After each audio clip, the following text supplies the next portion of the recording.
I'm Josh Barr from Central York, and you're watching football on Flagship Network.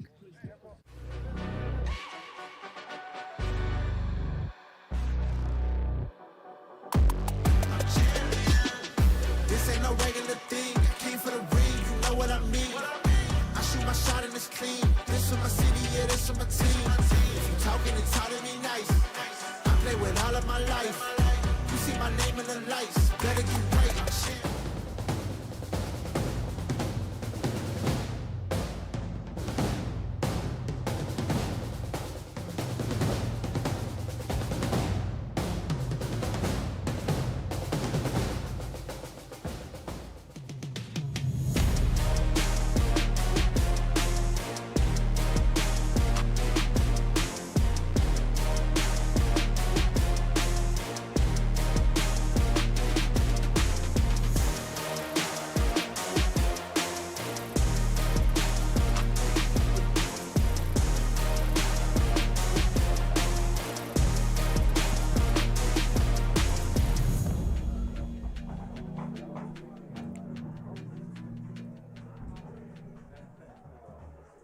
Good evening, everyone, and welcome to Central York Stadium here in York, Pennsylvania. It's Friday Night Football on the Flagship Network. Tonight, it's a battle of two 1-0 teams as Manheim Township travels on the road to take on Central York.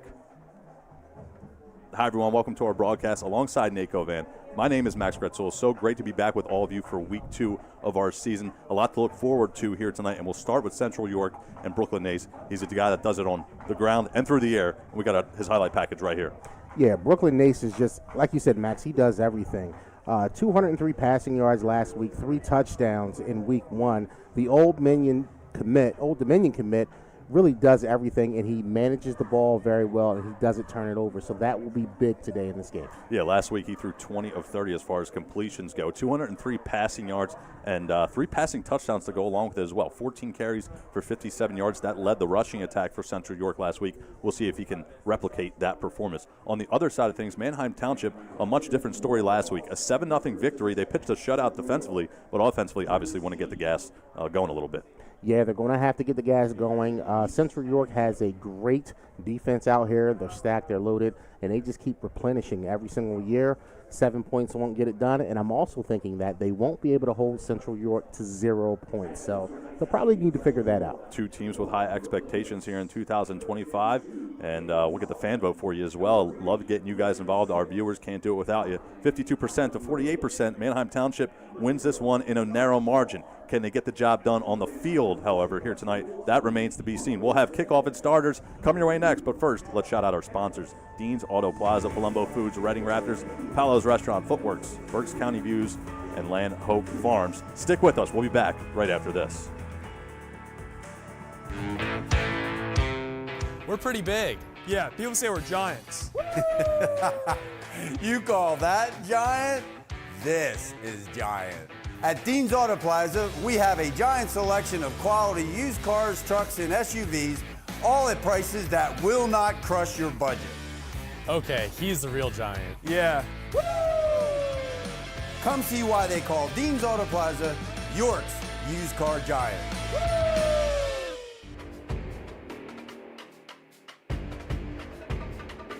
I think just when we were at team camp, I really focused on just trying to get the ball to my guys as fast as possible. Like number 4 here, we want to get the ball in his hands as much as possible, and when we do that, it's going to be a problem for some defenses. So I think that just not trying to do too much, just getting the ball out to my guys, I think that's what I got to do this year.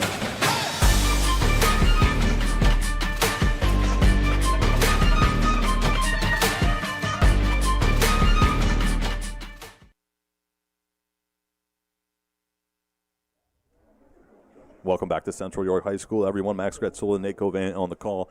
Can't wait for this matchup to get underway here tonight. The sun goes down, the lights go up here on a Friday night in York, Pennsylvania. Last week, Nate, we were at Elko High School, and that was a close matchup until it wasn't. A blowout victory there, and Elko really was in it early on and couldn't manage any offense. So hopefully tonight we get a little bit more scoring and maybe a little bit closer game for our fans out there. But nonetheless, it's going to be fun overall here tonight. I'm excited. I'm looking forward to it. Most definitely, Max. This is one of the premier games in the state today, specifically at the 6A level. At 6A, this is where the big boys play, So, fans, you're going to have a good one tonight.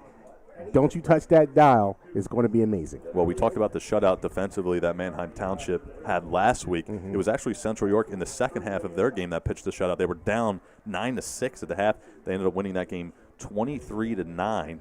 23-9. I had it right. I had to double check the stats real quick, but they were able to walk away with a victory there. And obviously, both teams have high expectations for their defenses, and we'll see which one comes out on top here tonight.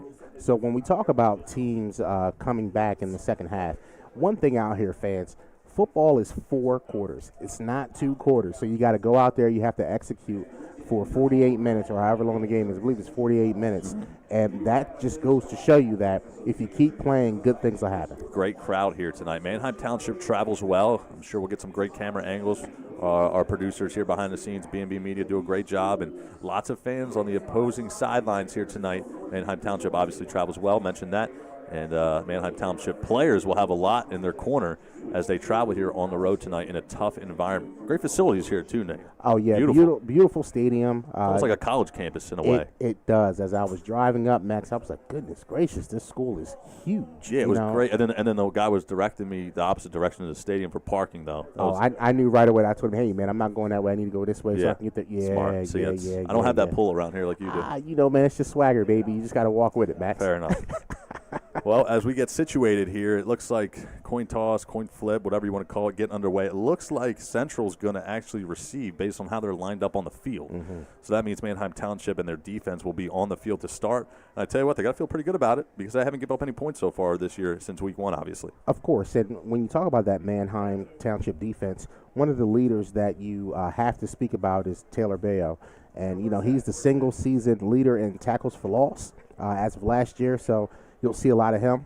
You'll see Marcos Fernandez also, who is up there in the tackles for loss category. So this defense is stout. Can't wait to see him fly around the football field today. Excited for this one. It's been a fun week in the preparation, for us behind the scenes, getting the stats, kind of watching some highlights, reading some articles around the county. And I'm excited. I'm looking forward to it. Manheim Township, a team that, I got the broadcast for a couple times a season ago. Obviously, no Carson Weiser. He's gone. Declan Clancy graduated as well. So trying to replenish that offense, probably one of the main reasons why they're still trying to get on the same page in practice are the Blue Streaks with only 7 points put up. But, they're going to lean on their defense tonight. We'll see how it goes. And when you lose somebody like Declan Clancy, he's the all-time leading rusher. So it's hard to replace that, but they are bringing back 2 of the offensive linemen from last season who actually will make a big deal in anchoring this offensive line. So we got Jake Ruck and Will Malazzo who will anchor that offensive line, and we'll see if they can get it done tonight. Well, I tell you what, overall, when you think about it, the line ultimately tells the story in the trenches. Elko just got run down last week. And obviously couldn't stand up in the trenches, both offensively and defensively. That's ultimately why they lost the game. But when you talk about these 2 powerhouse teams that we're about to see, both of their lines are big. It's going to be a couple of big bodies going at it. And I'm not just saying that because I'm biased, because I'm an offensive lineman. Offensive linemen really are key to success. Well, here we go. Manheim Township set to kick things off, and it's a good boot on the opening kickoff through the end zone. And Central York will get the ball first. Brooklyn Nace in the offense heading onto the field. And if you've ever played football, you know how you get those pregame jitters right before kickoff. Right now, everybody's getting it out. We're shaking it off, and we're ready for that first point of contact to really set the tone for the game. Legend get the starters real quick before we get underway here. And obviously, if there's a stoppage, we can always cut to the play. But Brooklyn Nace will start at the quarterback spot. Legend Johnson, how about that? The running back position. Wow. As we have a whistle. Yeah, right, exactly. Whistle. And we are ready to play football here. 1st and 10. Nace takes the snap, gets it out quickly into the flat. Nice screen set up, but nowhere to go. There's that Manheim Township defense on the opening play. Well, and right away, Manheim Township sniffs out the screen. Really, you're reading the linemen. You see them kind of let some guys go, and you read it right away, play their hip pockets, and take you to the football. Brendan Smith on the reception. He's going to get his number called early and often here tonight. Brings up a 2nd down. Nace gets it out quickly. It's into the tight end spot there, and it's a completion. So 2-2 to start for Nace. And really, it's Gurley on the reception. And that's what you want to do, Max. You kind of want to just little small dinks and dunks, get everything rolling. You don't have to do anything crazy right away. Well, here comes the tempo for Central York on a 3rd down. 3rd and 5 to be exact. Nace back to pass, clean pocket. There's a whistle, and we have a penalty marker down on the field. And it's going to be a false start on the offense. They'll back them up 5 yards. And early on here, Nate, a powerhouse offense like Central York going backwards, and they face a 3rd down and 10 on their home turf. Well, and that will be something to pay attention to for both teams. Penalties are game killers, Max. So the less you have, the better you are. Keep the laundry off the field, gentlemen. Well, the Kent State commit, Brendan Smith, he's going to be the threat here receiving-wise on 3rd down and 10. Play action. Nace with a clean pocket. Still galloping his way toward the near sideline. Running with the football. Multiple white jerseys after him, and he throws it away. And how about the Township defense on the opening drive? Well, they did what we thought they might do. Go out there and look really good. But also, I want to talk about Nace and the time that he just had back there. He had all day. And when you get young quarterbacks who have that much time, they tend to make bad decisions. What did he do? He scrambled outside the pocket, didn't see anything, and he threw it away. He did not turn the ball over. That's the key between good quarterbacks and great quarterbacks. Didn't even get a chance to get you guys the rest of the starters, so we'll have to do that on the second drive. A quick 3 and out for the offense, and they'll boot it away. Not a great punt. Bounces around, or it doesn't bounce. Looked like that was coming right at us there on the near sideline, and it goes right in one of the coach's hands around the 45. Great catch by Coach. It was pretty good. So Jack Kneff and the Township offense will head out onto the field. And we'll see what they can do. Again, only 7 points a week ago, but they got great field position to start here. And what a start it would be if they can capitalize off of this great defense on their first possession. Well, and Jack Kneff has waited his turn. This is his first year being a starter, so he's going out here and, he's earned his stripes. So, best of luck to this young man and this offense, and let's see what they can do. Kneff, the senior, wears number 2. He's out there with Valou and Dixon, Fernandez as well. Baumberger, another wide receiver. Pistol formation on 1st down and 10 from the 45.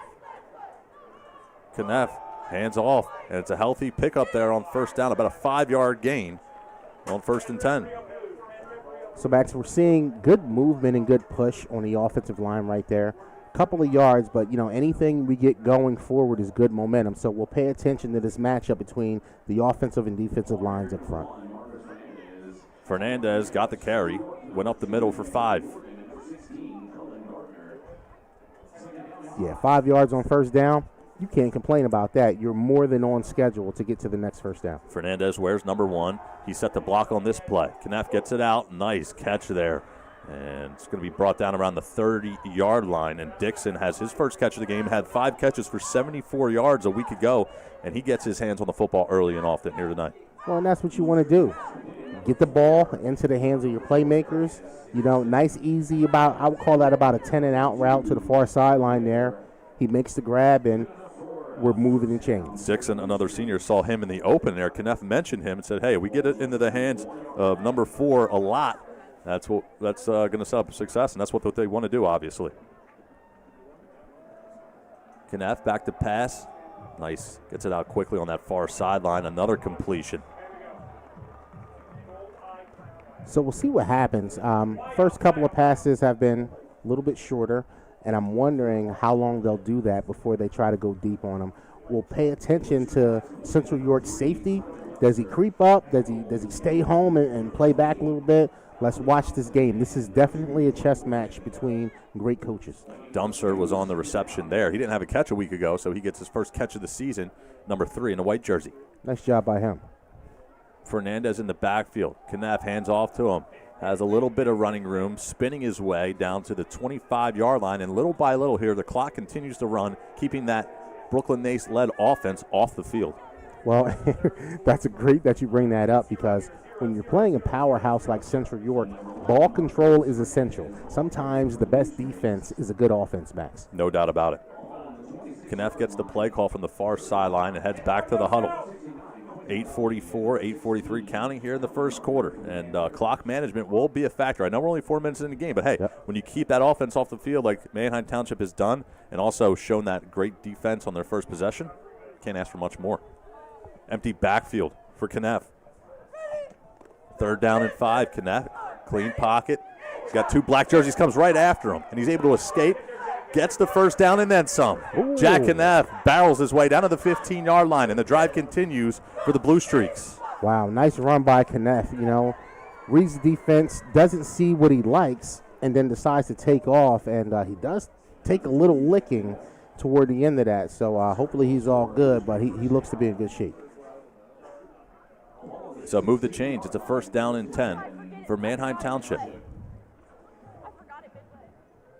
And they're moving the ball. They're moving it, Max. They're moving it. So let's see what the defense does here. Fernandez to the left of Kneff. First down and 10. It's Fernandez up the gut, and he barrels his way past the 5-yard line and tackled around the 4. The offensive line flexing their muscle early on here for the Blue Streaks. Well, Max, if you haven't noticed, this is what you call smash mouth football. They're lining up, running it between the tackles, and it's big on big. So we're going to see who's tougher, and we'll see it right away. Fernandez continues to play at a high level on this opening possession. It was Valou last week who had 12 carries for 37 yards. Fernandez didn't get a carry in that game. Interesting.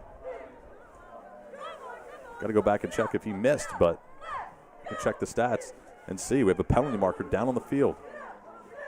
Illegal substitution on the offense. And that's going to result in a penalty. So back up Manheim Township. All right, we'll back them up a little bit, and that hurts again. Anytime you have that penalty, you take away momentum, you give it away to the other team, and, now you got a lot longer to go. First down and goal from the 4. It is now first down and goal from the 9. And when you're inside the 20, that feels like forever, that short 4 to 5 yards. Jumbo package in for Township. Kneff under center. Takes the snap, hands to Fernandez, He's bottled up in the backfield almost immediately. Wow. Who's number 0, Max? Give me that. Valou, Taylor Valou. Listen, if we got that replay, man, look at the lead block by Valou. He just pummeled somebody out there. And, as a former offensive lineman, I get excited, Max, when I see pancakes like that. I just want to get the syrup and start pouring it all over, Max, for the pancakes. Goodness gracious. Brody Kettner, credit him with the tackle, got in the backfield almost immediately and brought down Fernandez. Back-to-back negative plays, one by penalty. And Kneff now will scramble to his left, fires, and it's incomplete, and it's going to be a pass interference call. Dixon, the intended target, foul occurred in the end zone. And we'll check to see what the refs have to say about this one. Yeah, Dixon may have gotten there just a little bit early. I'm still trying to calm down from the pancake. Max, it's football season, baby. No doubt about it. This is why we come. It's a physical sport for a reason. And here's the penalty.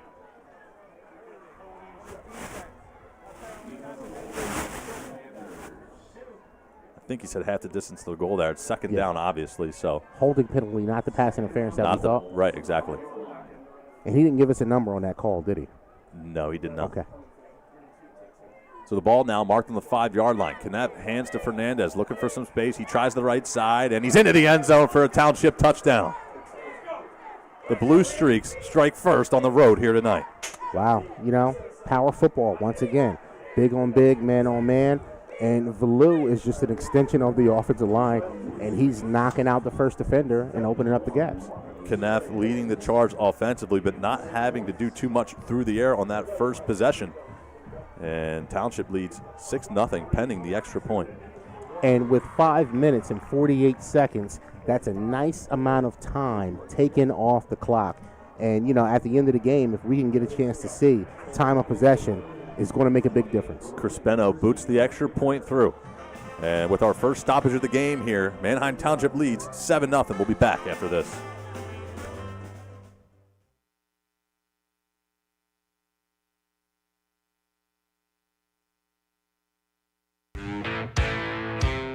We're pretty big. Yeah, people say we're giants. You call that giant? This is giant. At Dean's Auto Plaza, we have a giant selection of quality used cars, trucks, and SUVs, all at prices that will not crush your budget. Okay, he's the real giant. Yeah. Woo! Come see why they call Dean's Auto Plaza York's used car giant. Woo!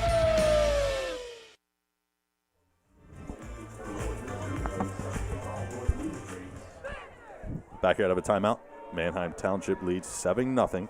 And we start over basically minus the scoreboard here as Manheim Township will boot off back to Brooklyn Ace in the offense of Central York. Well, let's see what this defense can do. I'm sure Central York has gone back to the drawing board and will look to make maybe a couple of adjustments and see if they can get their opportunity or take advantage of the opportunity that they have with the football. Chris Penno able to boot another one deep. And it's going to be fair caught around the goal line.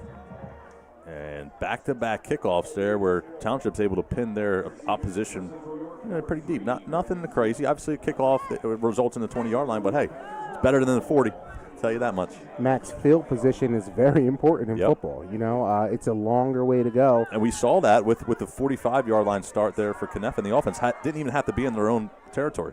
And look what happened. Points on the board. So if you got a kicker that can set your team up for success, got to value that. Johnson to the right of Nace, who takes the snap and hands to him. He tries the left sideline, and he has some good running room there past the 25 and out of bounds at the 26, maybe the 27-yard line. Pickup of 6 on first down and 10. So Central York looks to kind of get to the outside a little bit. I'm waiting to see when will they try to test Manheim Township up the gut. Maybe they don't want to mess around with these guys up front. So Central York answers the rushing attack of Township with one of their own. Johnson gets the carry yet again. He's brought down around the first down marker. We'll see if they give it to him. I don't believe they do. So it's going to be third down and about. Oh, they gave him the first down. Okay, first down and 10. Couldn't tell from this angle, but they do get the first down ultimately. So it's a fresh set of downs. It won't be a 3-and-out this time for the Central York offense.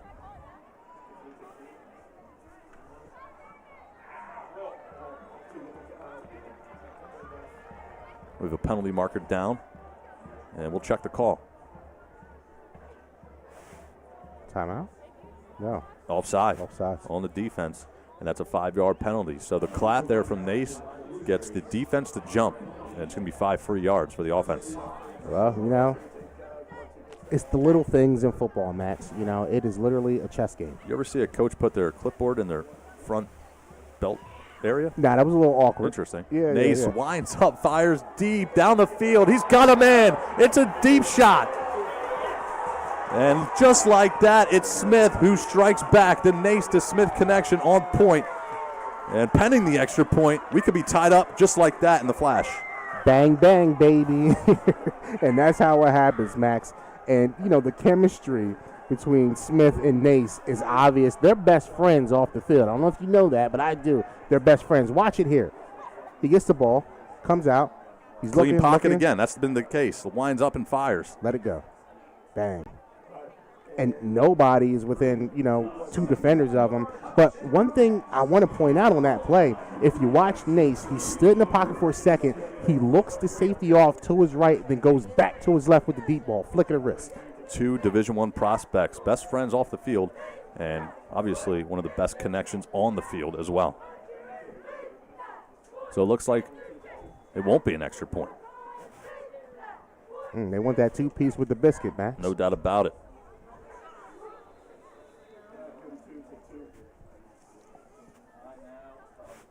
Timeout on the field. Manheim Township calls time. We'll keep things right here. And as we're talking about a coach with a clipboard right in their lower midsection area, Nace says, you know what, we're playing football here. I'm just going to throw a deep shot.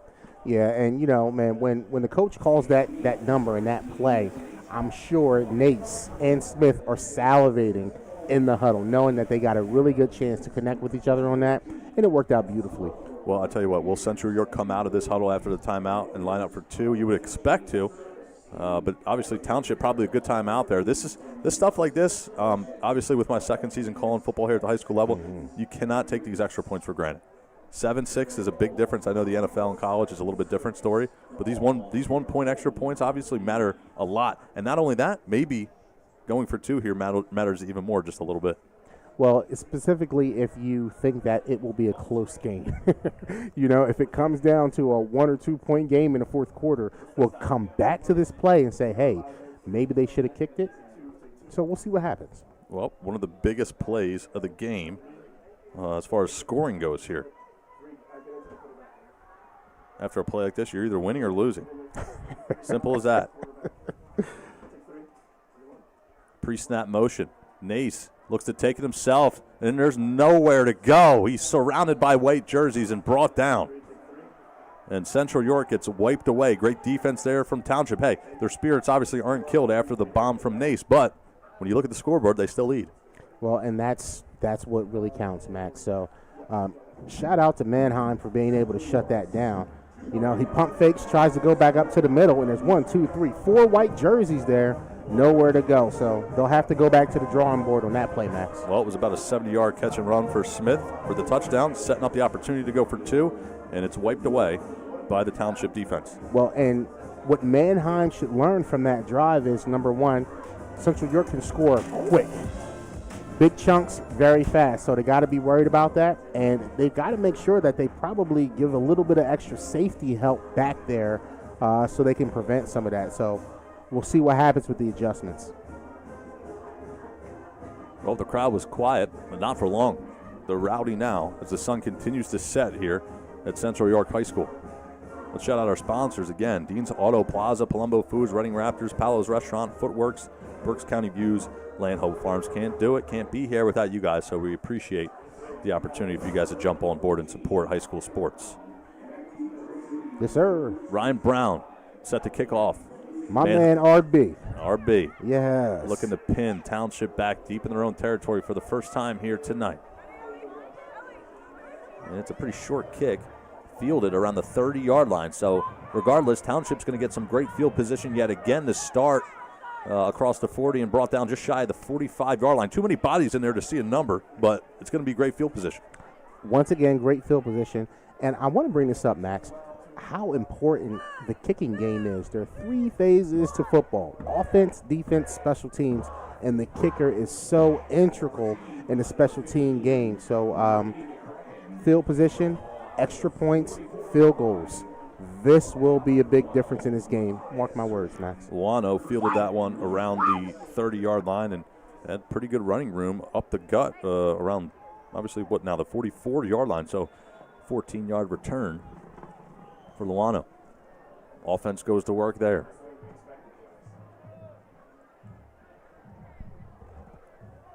Motion on the near side. Kneff dumps one out into the flat. It's batted down. Man, I was going to say, I couldn't see with that sun. Great read there from Kneff. Saw the blitz on and just couldn't connect there with Fernandez. Yeah, that was a tough one.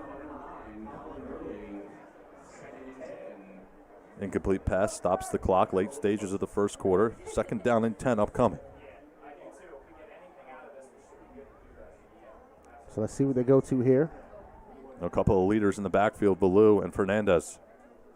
Kneff takes the snap. Pitch plays on. Fernandez bottled up immediately and brought down at his own 40-yard line. Ball comes loose. Oh, man. Unbelievable. The tides have turned here tonight. Central York bottles up Fernandez. He puts the ball on the turf, and we have a turnover. Wow, Max. I mean, it was all good just a little bit ago, and then bang. Way to come up, make a play, knock the football loose, and Central York now has that momentum. What a great play by that defense. Chatneil Gill, he's fired up. Number 6 was in on the play. And just like that, Nace and company are set up in prime position to attack yet again. 1st down and 10. Nace, another clean pocket, steps up, looks to run, tries the near sideline, and he gallops out of bounds in front of his own bench. And again, Nace just looks so calm, poised, and under control. I mean, you really can't discount having a quarterback, having a savvy quarterback in that pocket. So that'll bring up a 2nd down and 7 after the 3-yard rush. Johnson in the backfield with Nace. 3 receivers set.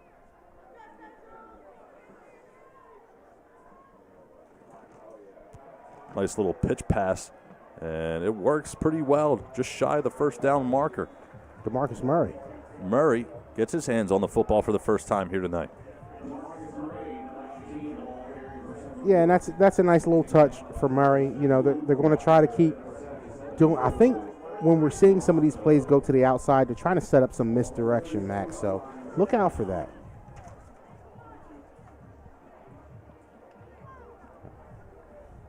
Now we get a signal change from the sideline, so they're going to switch some things up here. Nace goes from the top of your screen to the slot on the bottom, number 3. Look out for him. Nace takes the snap, charges up the middle, and he's brought down a shoestring tackle around the 30-yard line.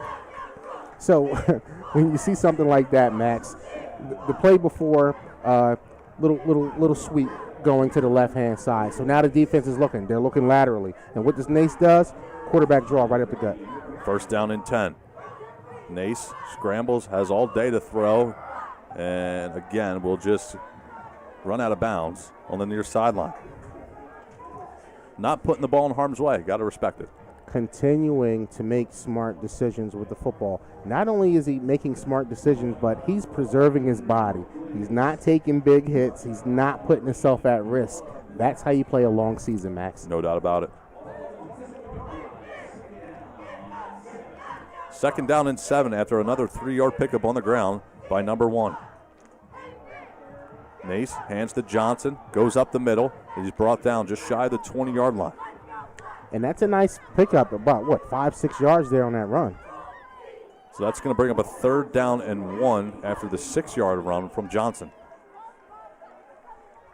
Okay, 3rd and 1. I'm looking for a little bit of power football, personally. So Can Township get off the field? Nace calls his own number, goes up the middle. We have a penalty marker down. I think on paper, at least, it was enough for the first down. We'll check the penalty marker.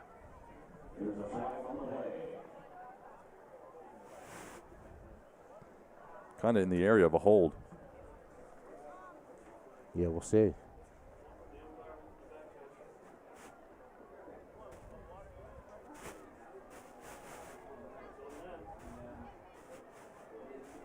And Max, I'm watching. Let's see.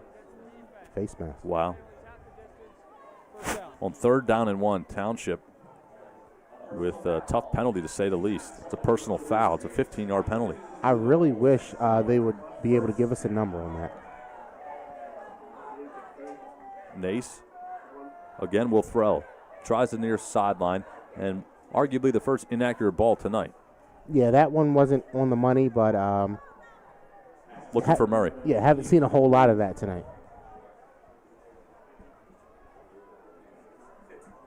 You know, and as you look at Valou, you know, a 250-pound fullback, man, you see that guy coming downhill, and he also plays nose guard. It's a problem. Johnson gets his number called, goes around one defender, and he's brought down just shy of the goal line. Mark him at the 2-yard line to be exact. And I like the second effort there by Johnson. He could have went down after first contact, but he refused to, and he probably got a good extra 2.5 yards on that second effort. Central York works quickly. Nace again calls his own number, and he's trying to maneuver his way into the end zone, but he hits a wall, and you can mark him down at the 1.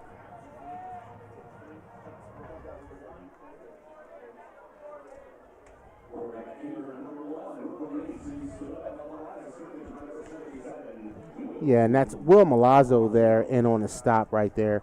Another one of the strongholds of that offensive line. Well, Nate, one of the biggest plays of the night, arguably. It's 4th down and 1. Township was able to line up and stuff the 2-point conversion previously. Can they escape 6 points right here? Nace hands to Johnson, turns the corner into the end zone. Central York, another one. Touchdown, Panthers. Well, and there you have it, Max. Johnson got his number called multiple times on that drive and produced at a pretty steady level, I'd say it's a good word to use. And now Nace and company will go back out for another 2-point conversion attempt, it seems. And if they're able to get it, they're pretty much right where they would be, obviously, if they took the extra point earlier in this game. Only 1:26 to play in the opening quarter. Nace and Johnson in the backfield. Gets it out quick to Johnson. There he is, and he's in for a 2-point conversion. Wow. Nace and Johnson connect on the ground and through the air. And just like that, it's 14-7. Central York will take our second time out of the game. Step aside and be right back after this.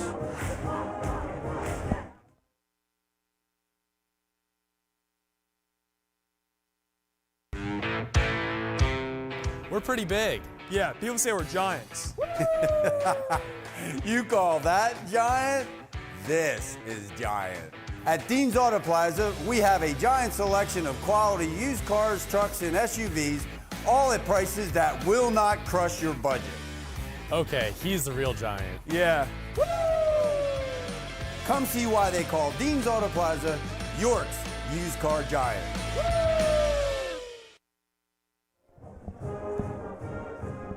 Back out of a timeout, 14-7 your score. Manheim Township led 7-0 at one point in this game, scoring on their opening drive, but it's been all Central York since then. Yeah, so, Max, at this point in time in the game, what I really want to pay attention to is the body language of the football teams, right? Is there anybody hanging their head? Are there any arguments? Are people getting down on each other? I don't see it yet, and that's a good thing for both teams.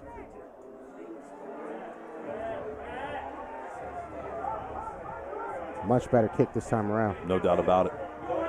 But a much different result. Man. Oh, man. Get it. He's going. Feliciano brought down inside the 30-yard line. And just like that, Township trying to build some momentum here late stages of the first quarter. Once again, Max, what does Manheim Township have for the third time in a row? Great field position.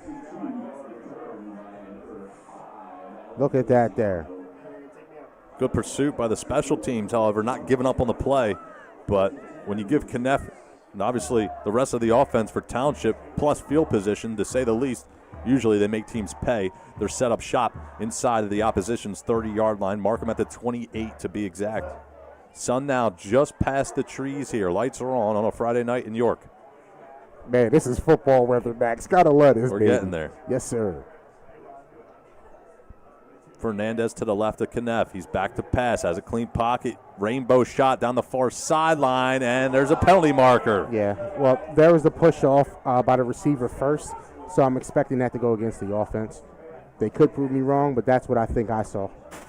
He was looking for Dixon, the intended target. We'll check the penalty. 21.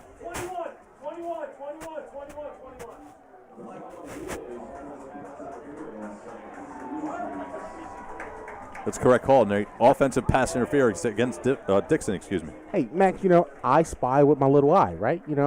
This is kind of what we do here as commentators. We're not just talking heads, but we kind of see some things. It could point some things out too, right? Coach Gobernick honestly was going crazy against the official, thinking it was defensive pass interference, but turned out to be offensive. I think tempers were settled there. So first down and 25 after the 15-yard penalty. Villu in motion. Kneff will hand off to Fernandez. Spins off a one tackler, and he's dumped around the 38-yard line. Fernandez obviously trying to make up for his mistake on the last possession after the fumble. Yeah, definitely. Hopefully he has a very short memory, and he can let that go. He practices that every day, and he just let one get away from him. Fernandez, one of the senior leaders on this Township team. Under a minute to play in the first quarter. One, maybe two more plays before the expiration of the clock.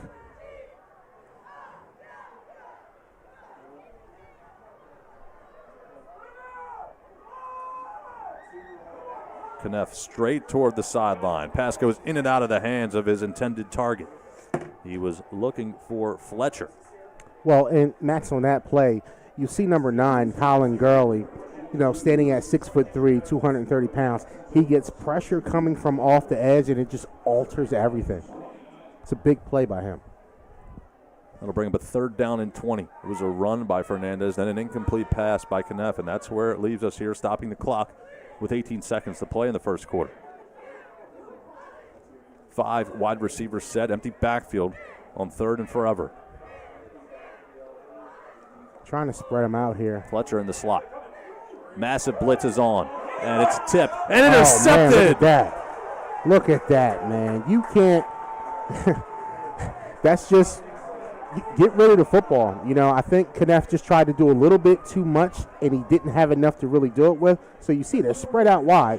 The blitz is coming straight up the middle, Max. You'll see 1, 2, 3 black jerseys. 1, 2, 3, count them. Get rid of it. He does, just a little too late, and Gardner was in the right place at the right time. And right before the end of the first quarter, a momentum builder, to say the least, for the Central York team, who continues to play at a high level since the opening possession. Well, and nothing against Kneff, right? He's trying to play good football, but that's the difference between experience and just it being your first year starting. Nace gets it out quickly to Johnson, who maneuvers his way past midfield.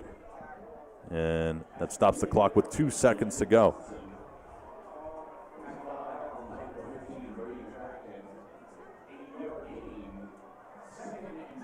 Clock winds, and that brings us to the end of the first quarter.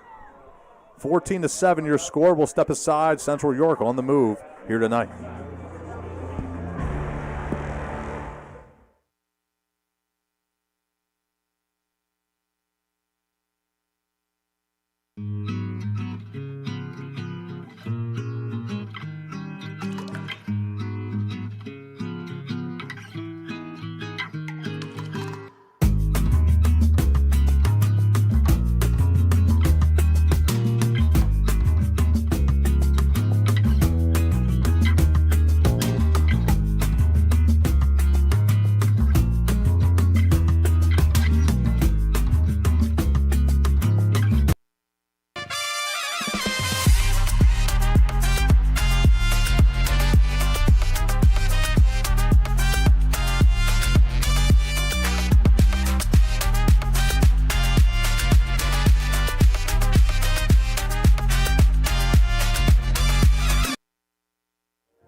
As we begin the second quarter, we flip sides of the field.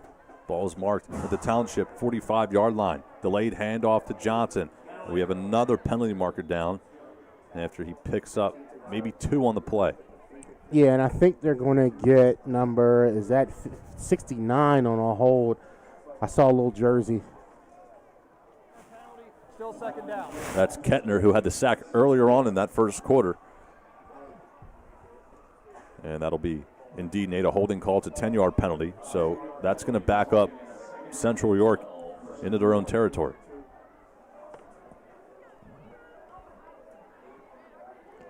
Two safeties high back for Manheim. Second down and 12. Nace gets the ball out quickly yet again. Blockers in front. Nice tackle there by Township. Well, and Max, when you see those two safeties high like that, that's a good counter because they're back so far. If you do a little quick bubble screen or something like that, you take advantage of them being back so deep and you can get some easy yards. McCracken came from the corner slot position to make the tackle. That's going to bring up a 3rd down and 7. Township needing to get off the field here, to say the least, on this possession. Empty backfield for Nace. Here comes some motion. Nace fakes the handoff, dancing now in the backfield. And he's brought down. What a massive sack for the Blue Streaks.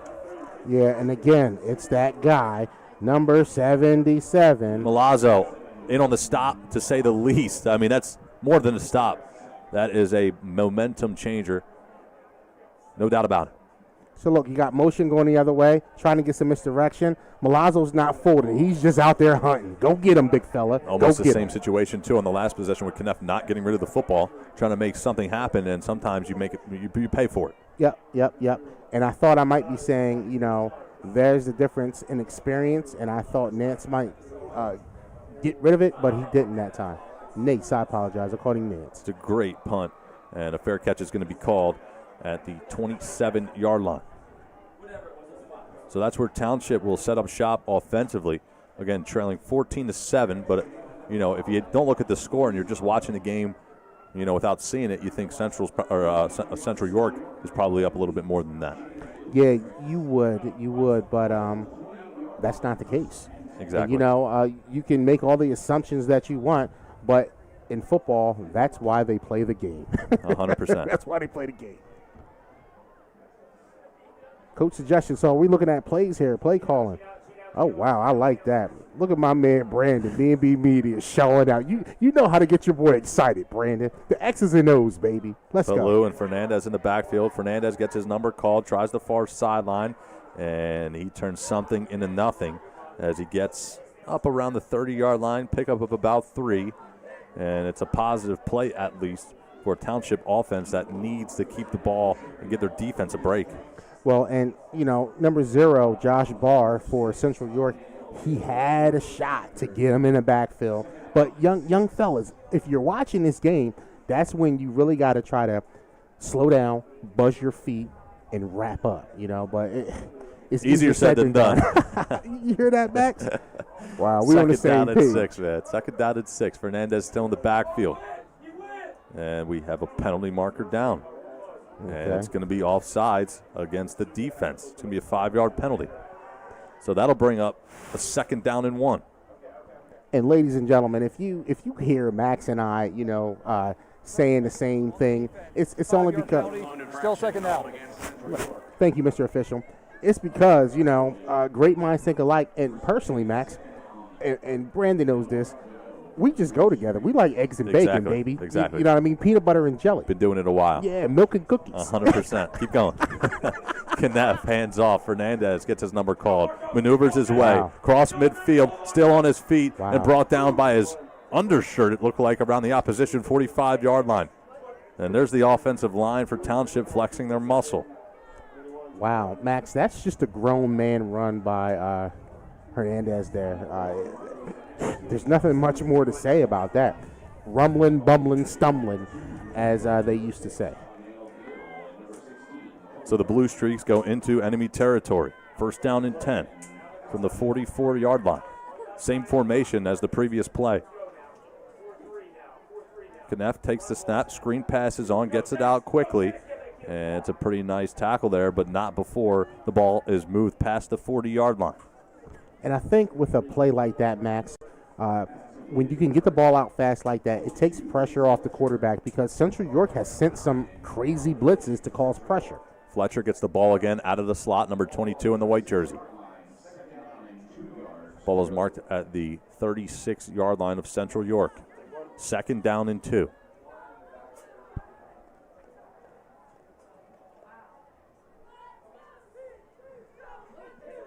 Fernandez yet again. Some great blockers ahead of him. And he maneuvers his way down to about the 25-yard line. So the offensive line is really opening up some massive holes up front. And Fernandez is able to take advantage of it. So, we'll see how long they can keep this up. From the 36 to the 25, that's good enough for a Blue Streak 1st down.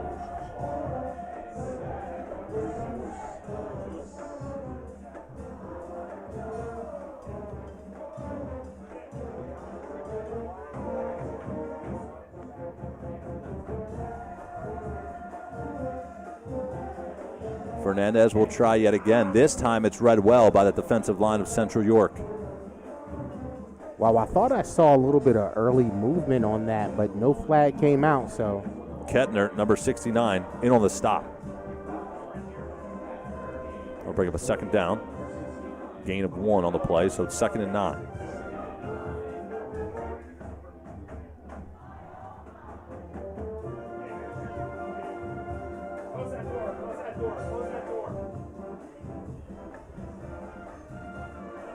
So Central York remains in a 4-3 defense, and, the Blue Streaks aren't intimidated. They're still running it. No, they're definitely getting some push up front. A misdirection play is on. Fernandez has all the room in the world to run. Inside the 10, inside the 5, and into the end zone. Wow. The Blue Streaks flexing their muscle, and they get on the board with another touchdown. Wow, so that's just big boy football. But in addition to that, look at the chess match, Max. So we pound them up the middle, and then they come back with a delayed counter.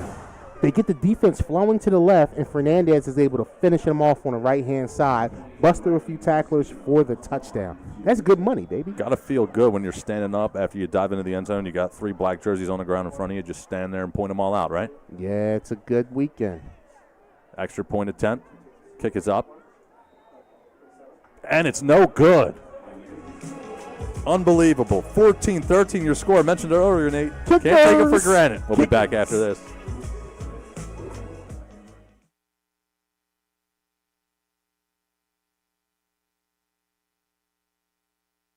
Hey guys, we're heading into No Albies here in West Reading. We've got the West Reading French Fry Fest next Saturday, so we're gonna shoot a little content with Massimo in here for the Visit West Reading Instagram page.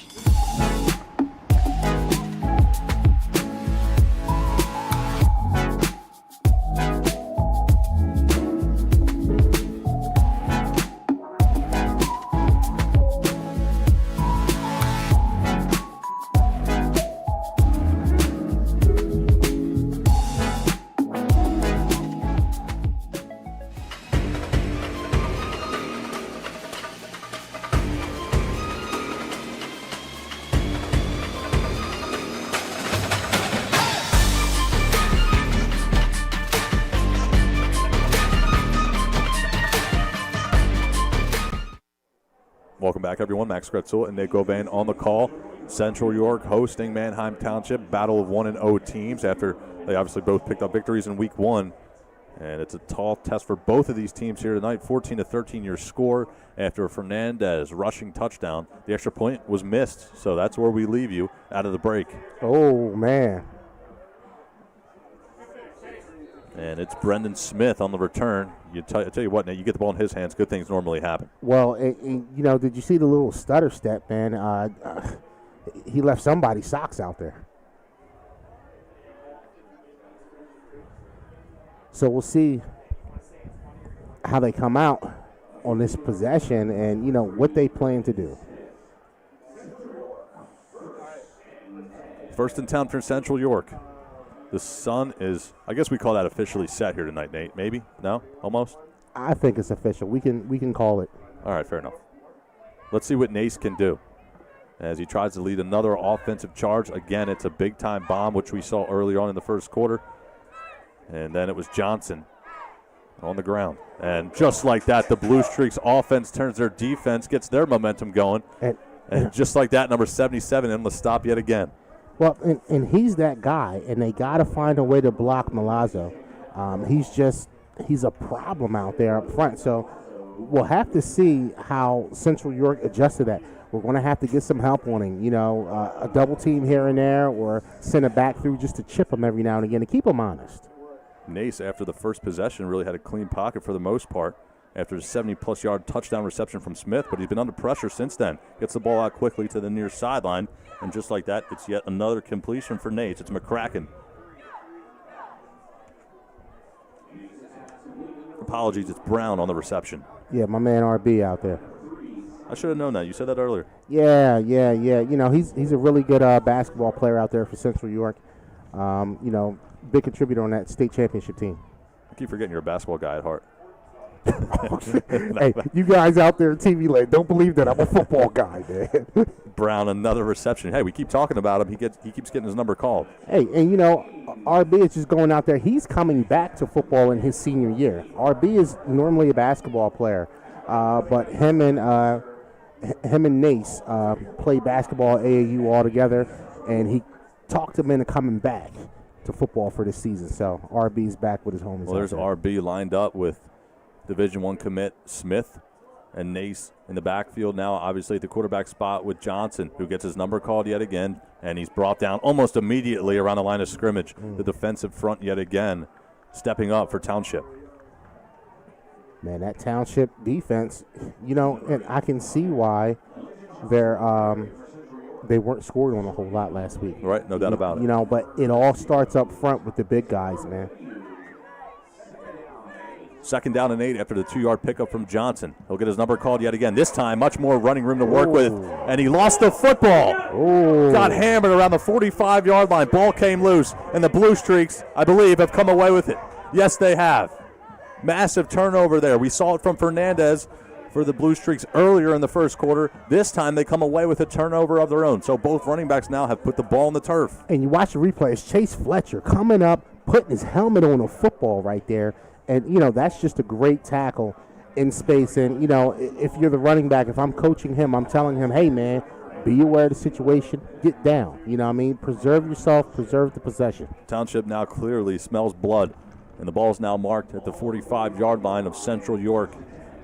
Just like that, already the Blue Streaks are in enemy territory. Fernandez, who scored the touchdown on the last drive, back out onto the field at the running back position. Kneff in the gun, takes the snap, fakes the handoff, has all day to throw, loads up, fires deep over the middle of the field. He's got his man bouncing off one defender and jumping into the end zone for a Manheim Township touchdown. It's Dumpster who gets his hands on the football and makes the defense pay. Now that's just a big-time throw, a big-time catch, and then you get a little bit of yak after it, yards after the catch. Look at this here. We missed the reception, but that's a big-time throw, man. And chip away, and then hit him with the deep ball. The Blue Streaks, not to be denied on the road here tonight, they lead in the second quarter. Well, and Jack Kneff is Looking pretty good, Max. He's looking good, baby. Try to redeem himself from some of those things out there earlier. Looks like we're going to have our third total second 2-point conversion, I should say, here tonight. 2 have come from the Panthers. They're 1 of 2 in those opportunities. The first time Township will go for 2 here tonight. To try to take a 7-0 lead, Kneff dumps one into the back of the end zone. It's caught. Wow, nice. And the 2-point conversion is successful. It's Feliciano, who had that massive return a few possessions ago on the kickoff. 21-14, Township leads on the road here tonight.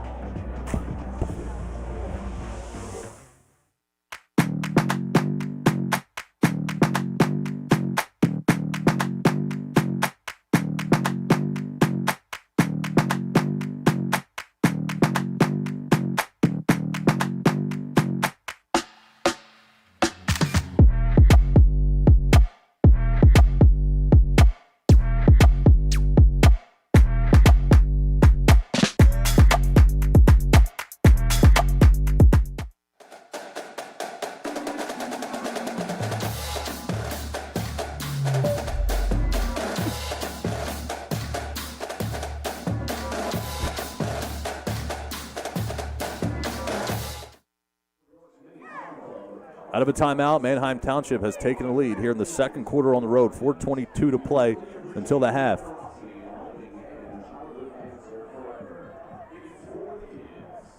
Crispeno set the kick back to Central York. It's a booming kick, fielded around the 10-yard line by Smith, and look at him run. Oh, man, massive fast. return down the far sideline. Gone. One man to beat, and he's barreled out of bounds around midfield. Whoa. Did you see the acceleration? Goodness gracious. And I hope that the camera catches it like the eye in real time, but to see him accelerate up the field like that, that was impressive. I think field position, Nate, you mentioned it, honestly, maybe at the top of our broadcast about field position and how important it would be here tonight. Both teams, when they have taken advantages offensively, it has come after great field position in enemy territory. That's what we have almost here tonight on this possession. May have spoken too soon after the penalty. I take back everything I said. You know, and somebody's going to run this week in practice behind these penalties, you know. And I don't know how coaches are, but we used to have to run for every penalty that we committed. Nace in pistol formation. Takes the snap, hands to Johnson, spins off of one defender, tries the far sideline, still on his feet, and he works past the first down marker. Wow, what could have been nothing on that play turned into something. And that something is a first down for Central York. Move the chains. Yeah, that's just tough sledding and just big boy running out there by Johnson. He just kind of refuses to go down, and he's tough. He's in shape. But look at the kid, man. He's probably hard to tackle out there. So clock stops to move the chains. Ball's marked at the Panthers' 45-yard line, and now the clock runs. Ball's marked. Nace still in the shotgun. This time we'll try to pass it. Clean pocket, winds up, deep shot, far sideline, just ahead of his intended target.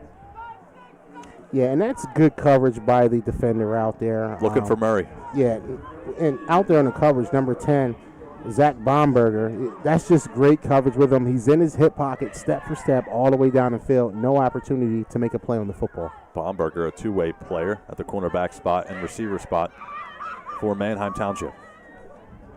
Pistol formation now for Nace. Takes the snap, and it's Johnson yet again. He loves that right side, and for good reason. Another solid pickup there. Give him 5 on the play.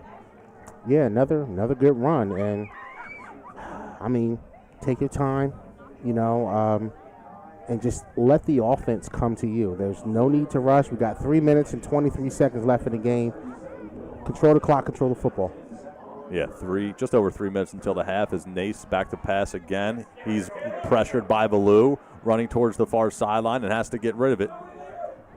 And he does. Blue Streak's honestly one of the ineligible or uncatchable or intentional grounding. Well, so I was like, thanks for being here. That was what I was looking for. He's outside the pocket, so he should be okay as far as that's concerned. As long as he gets back to the line of scrimmage, definitely. Yeah, as long as the ball gets back to the line of scrimmage. So I think he's safe on that. But again, Nace takes care of the football and, preserves possession for Central York. Central York set to punt things away after the Blue Streaks come up with a stop. 4th down and 6. And it's a pretty solid punt, deep one towards the end zone. Still bouncing, and it trickles into the orange and black paint. Now, outside of the one Central York turnover, that's the first time, only the second time that they've been stopped on offense there. So that's a big one for Manheim Township. Yeah, we've seen Central York attack in multiple ways, both on the ground, scoring, through the air, scoring, and Correct. obviously on the special teams as well. Smith's been great with the returns, but when you look at the scoreboard, they're down by 7. And, you know, that's how the cookie crumbles sometimes. So at halftime, I'm curious to see what the adjustments are going to be for both teams. Are they going to continue to pound the ball inside? Are we going to see more deep shots? Or, you know, what will they change up? That's what do you I'll be think looking here for the Township offense with 2:58 to play until halftime and a 7-point advantage? You expect them to be a little conservative as Fernandez charges his way, obviously past the 20-yard line and down around the 25, pick up a 5 on the play. But obviously don't want to turn the football over with a 7-0 lead. I wouldn't expect them to be too overly conservative. I think you're careful. I think play calling wise, mentally you have to be conservative there. Don't put the young men in a position to, you know, turn the ball over. So you don't want to see any kind of trick plays or anything crazy or wacky like that. Just play football. Let's get downhill and move the chains. Central York returned the football to open this game. So Manheim Township will receive to start the second half. It's another rushing attempt by Fernandez. Just not a lot of room to work with there. It's going to be a 3rd down and 4, Nate. Okay, so 3rd and 4, 3rd and 5. You're still on schedule pretty much to make the first down. It's about staying on schedule in football. You don't want to have, you know, 2-yard gains, 1-yard gains. As long as you can get 3 or more yards, you stay on schedule, keep moving the stick. So, minute 54 seconds left. Let's see how they manage it. One of the biggest plays of the game for Central York and their defense right here on 3rd down and 4.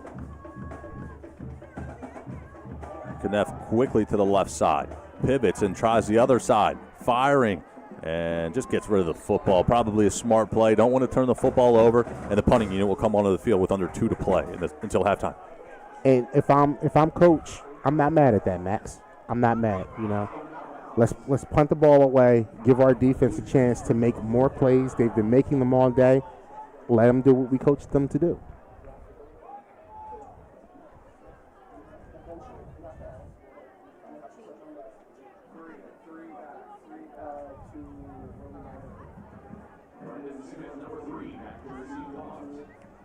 Zolik set to punt this one away. Smith back to return. It's a relatively short punt that bounces around midfield and takes a Central York hop into enemy territory. That's where we leave you. We'll step aside real fast. Quick timeout. We'll be right back.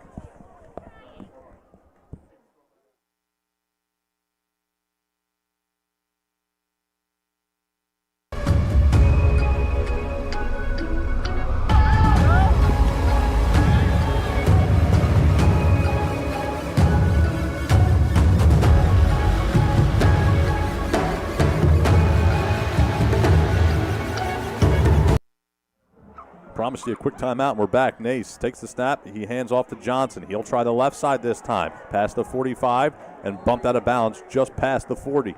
Mark him at the 37 to be exact, and that will stop the clock. So, Max. Excuse me, it doesn't. The clock continues to wind. My apologies. Yeah, I thought he stepped out of bounds, but. I thought he did too, but it looks like the contact came prior, and he ran out of. All right. Okay. It's interesting. All right.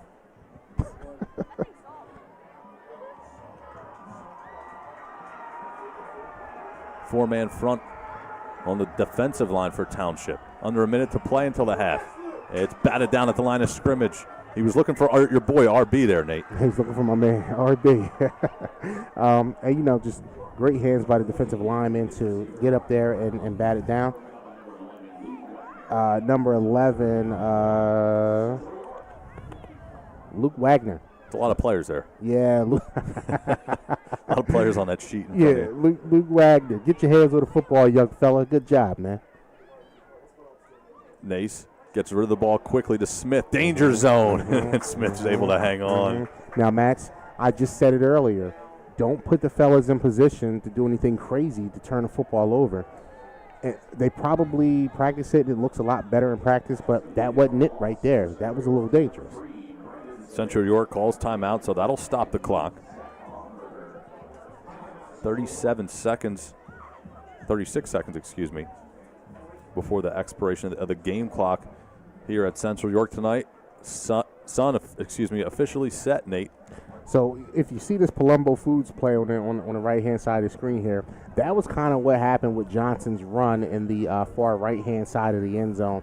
It was kind of a counter and then come back the opposite direction, right. Stretch for the touchdown. Plays right there, baby. Let's go. And in case you guys didn't know, I am what they consider a Madden football guru. Yeah, I'm pretty good. Oh, really? So, yeah, man. You beat your son after he comes home from school? Oh, man, I tell him come get the sauce religiously, Max. Forget about the homework. Don't care about the homework. Just get on the We'll have to talk to his mom about that, but fair enough. Nace in the gun. Takes the snap, calls his own number, maneuvers his way through the big bodies up front. He's brought down around the 30-yard line. And Central York, on that note, will call yet another timeout to stop the clock. Okay, now that's the first timeout I remember seeing them use. Second one. That's the second one? Right, they just used one on that. They just burnt. Okay, so, we got good field position, one timeout to burn. Now's the time where you really have to think about risk versus reward here in this situation, Max. If you can get just a little bit closer, you might be able to kick a field goal and put some points on the board. But if you get too big for your britches, you mess around and you turn the ball over, and maybe the other team gets a chance to score. And you see a lot of times at the high school level that coaches decide not to kick the three. Correct. So we'll see what Central York decides to do. And that's because, Max, at the high school level, kicking isn't really a strong point. Unless you get a soccer player out there, just pull him out of the crowd, get him in the uniform down there. Seriously. Out of a timeout. Play clock begins to wind. Nace, another clean pocket. Picks his eyes up. Dancing legs in the backfield. Has some room to work with. And he'll take off inside the 20-yard line, inside the 15-yard line, and out of bounds just past maybe the 16 or 15 at that. So here's what's so special about that play. Just the patience and the poise of this young man. Once again, you heard me say this before, but he's scrambling, and then he picks his eyes up, looks down, here we go, bang. I don't see it. Oh, bang. I got guys in front of me. I'm looking again. Eyes are up. What do I see? I see nothing. Pump fake. Now I'm just going to get out of bounds, stop the clock, save the timeout, and get another shot to do it again on this play. 18 seconds to work with. Nace again charging toward the far sideline. Gets rid of the football. Has his man Smith. Turns upfield, and he's clobbered by a couple of white jerseys. And that'll be their final timeout. And it's a pretty good play there. Honestly, Smith, great heads-up play as one of the senior leaders, knowing he still had one timeout. Instead of turning outside for the sideline and stop the clock, he knew he could try to maneuver a couple more yards. Well, I disagree. Okay. Okay. I would have liked to have seen him get to the outside. Now, from our vantage point in the booth, we don't know how close he was to the sideline. I would have liked to see him get out and then maybe just hold on to that timeout if you can. And you're saying that just because maybe you get an opportunity to run the ball one play and you get that much closer. Right. So if you don't score, maybe you don't score with 2 seconds left on the clock. Because all it takes, a kick return can go back to the house in a millisecond. We've seen the special teams from both sides produce at a high level so far. Yeah, so and those are the intricacies of the game that make it such a beautiful chess match to watch between two phenomenal coaches. Well, I'm getting deja vu right here because Manheim Township will have to line up again on their goal line and wall up to try to get a stop. 10 seconds to go. No timeouts for Central York to work with, so don't expect a run. Here's where the big guys make their money. Feliciano. And Nance fires. It goes incomplete. He was looking for his intended target, Smith, who's been targeted heavily here tonight for obvious reasons. But looks like I think some of the Township coaching staff wanted a timeout. Pre-snap, didn't get it, and fortunately, the pass goes incomplete.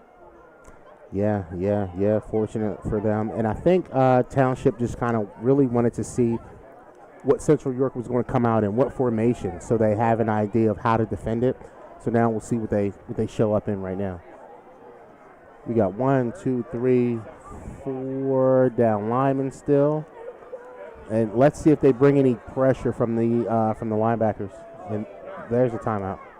Manheim Township calls timeout. Yep. Obviously didn't like what they saw. Well, I tell you what we've seen with Nance when it gets down and close here, and they can't run the football. You've seen him use his legs to extend plays. yes, sir. And we'll see. Obviously, trying to get those rub routes going. Sometimes they're called at the highest level NFL with those rub routes and penalties. Not here. Not here. School, baby. So we'll see. We'll see. They're getting away with a lot. Go ahead, Max. Now, Smith, I'm telling you, Smith's trying to get those rub routes going.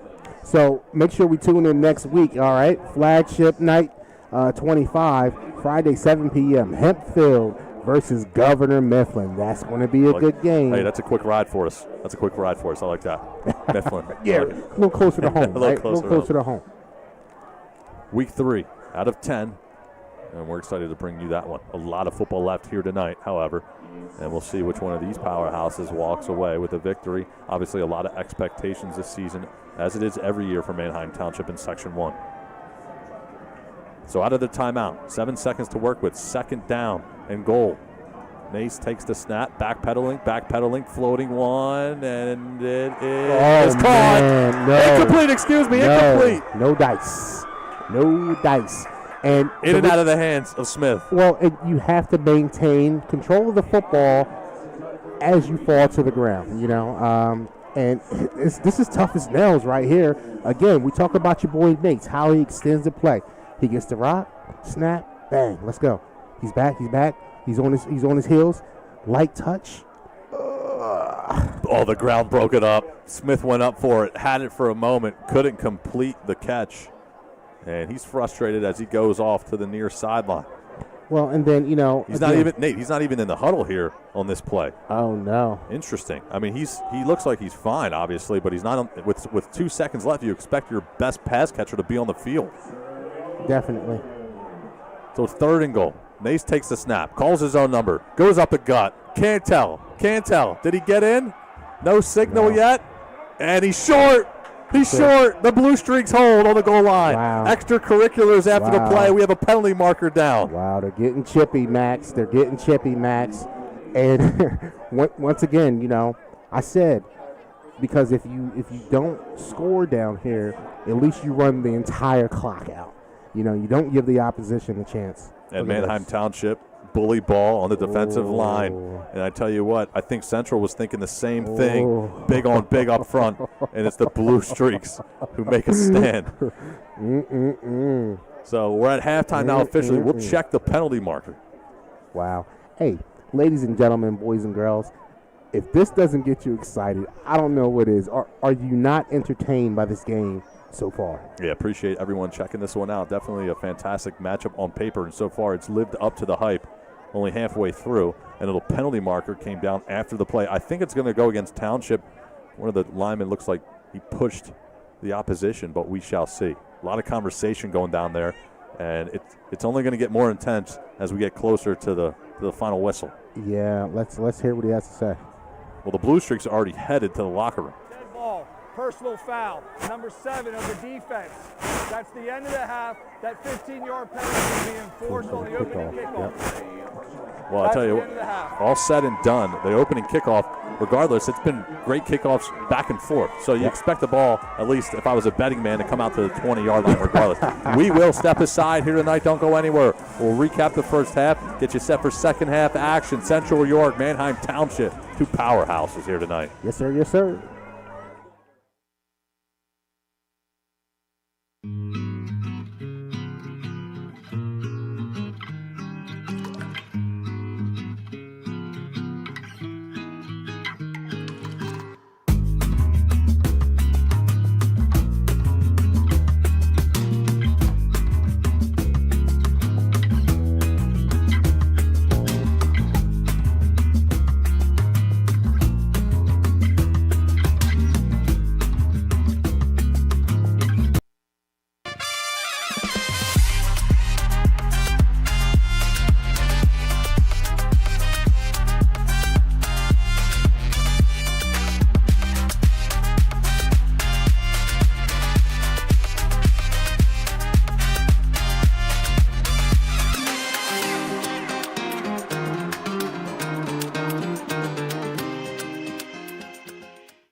Hey guys, we're heading into No Albies here in West Reading. We've got the West Reading French Fry Fest next Saturday, so we're gonna shoot a little content with Massimo in here for the Visit West Reading Instagram page.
We're pretty big. Yeah, people say we're giants. You call that giant? This is giant. At Dean's Auto Plaza, we have a giant selection of quality used cars, trucks, and SUVs, all at prices that will not crush your budget. Okay, he's the real giant. Yeah. Come see why they call Dean's Auto Plaza York's used car giant.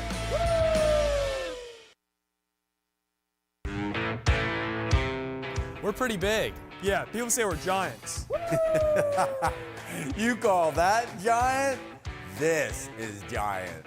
At Dean's Auto Plaza, we have a giant selection of quality used cars, trucks, and SUVs, all at prices that will not crush your budget. Okay, he's the real giant. Yeah. Come see why they call Dean's Auto Plaza York's used car giant.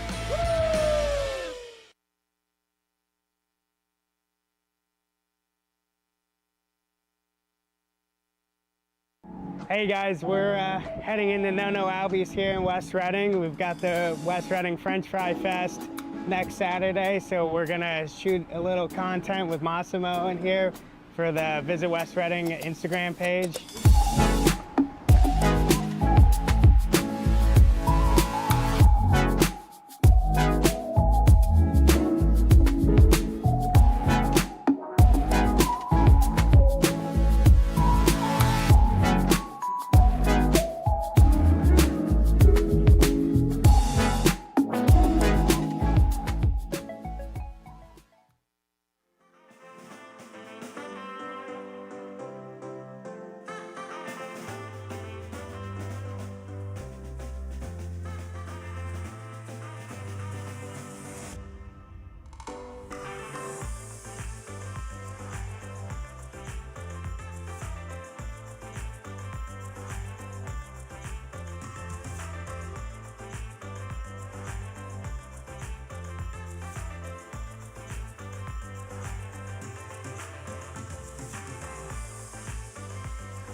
We're pretty big. Yeah, people say we're giants. You call that giant? This is giant. At Dean's Auto Plaza, we have a giant selection of quality used cars, trucks, and SUVs, all at prices that will not crush your budget. Okay, he's the real giant. Yeah. Come see why they call Dean's Auto Plaza York's used car giant. Hi, my name's Jack Kneff. I'm quarterback at Manheim Township, and you're watching Football Night on Flagship Network.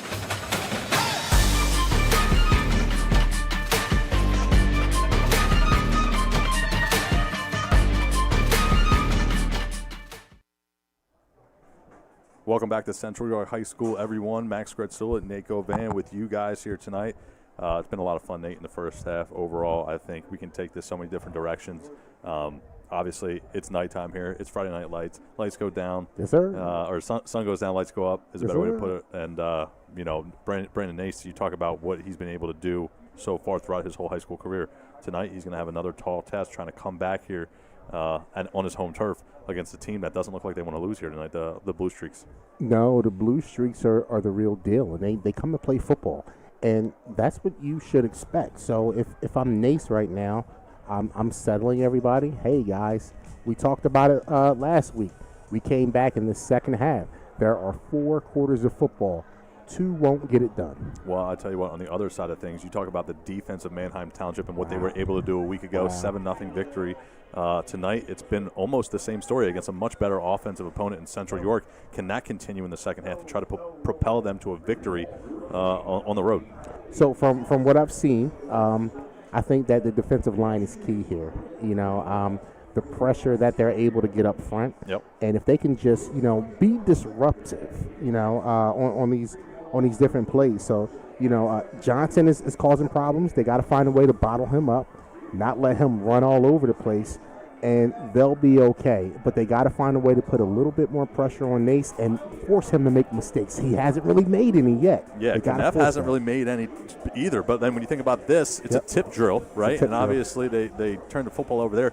Turnovers in field position, somewhat of big stories here. Obviously you have the bomb and Nace doing things with both his arm and his leg. But it looks like the pursuit of that defense, man, it's just Nace hasn't been too, composed in the pocket for the most part here. He's backpedaling, and Smith almost came down with his right before the half, wasn't able to connect, and then he tries to call his own number here. The defense walls up yet again. I mean, so many different nuances to look forward to and think about.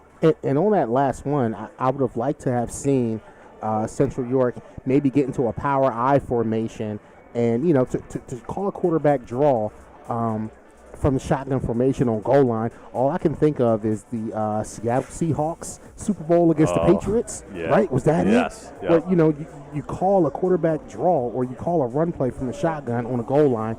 I'm not a fan of it, but I'm not a coach. I'm just saying. Well, listen, people they come. We don't got security, you know. People just come. They come in here whenever they want for the most part. So hopefully we have another amazing second half on top for you guys here tonight. It's battle of the quarterbacks. It's Nace versus that Manheim Township defensive line. That's going to be the storyline here as we get set for second half action here tonight. Your halftime score: the Blue Streaks on the road lead 21-14. We'll see you for second half action. It kicks off right after this.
Albies here in West Reading. We've got the West Reading French Fry Fest next Saturday, so we're gonna shoot a little content with Massimo in here for the Visit West Reading Instagram page.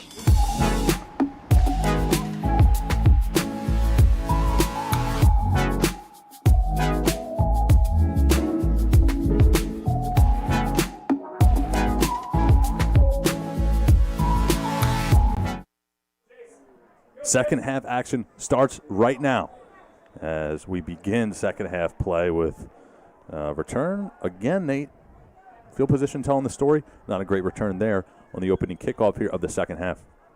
Well, and that's one of the first times it really hasn't played a factor in this game. So now we'll see if Central York is able to, kind of capitalize on that.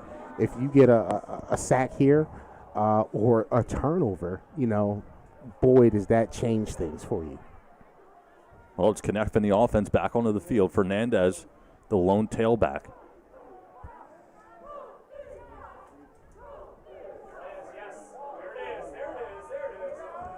Nice pass there, hits his tight end. And that is Wagner on the reception. Wagner, tight end and plays defensive end, if I'm not mistaken. Yeah, two-way player. Nice play on first down and 10. Yeah, you can't be mad at that. Move the chains on first down, come out, you have positive momentum coming out of halftime.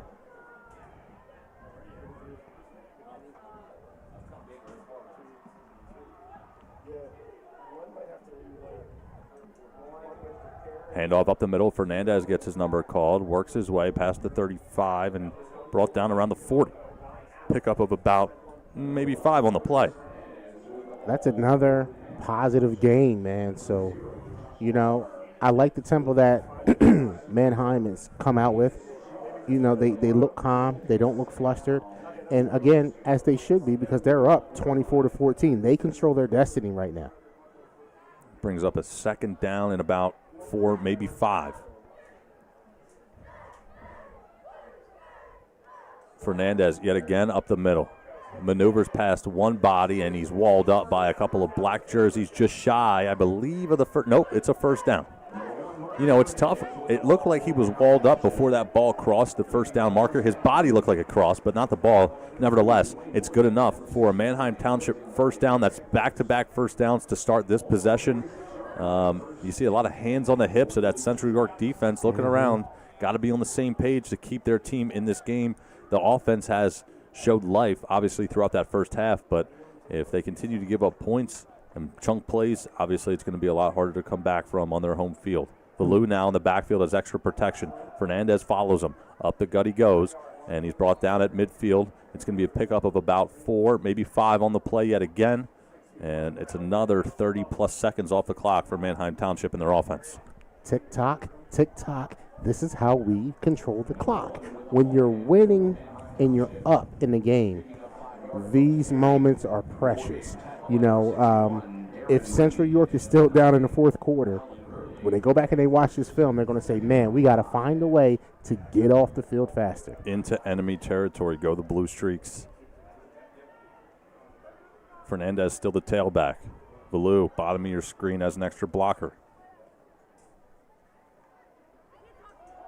Fernandez bottled up in the backfield, right on the logo. Wow.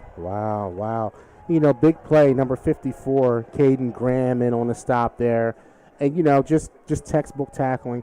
And I wanted to point out before the ball snapped, Central York switched from a 4-3 to a 52. They had 5 down linemen, 2 linebackers. Why? Because Manheim is running that ball down the middle like that, so they're trying to adjust and stop some of that. Now, let's see if Manheim counters with play action and go over the top. Kneff going to have a lot on his shoulders here on the road. Again, finally as a senior, getting the chance to lead this offense as the starting quarterback. Can he lead the charge as he fires over the middle into enemy territory? But it's a dart. What a catch. It's Fletcher yet again. Excuse me.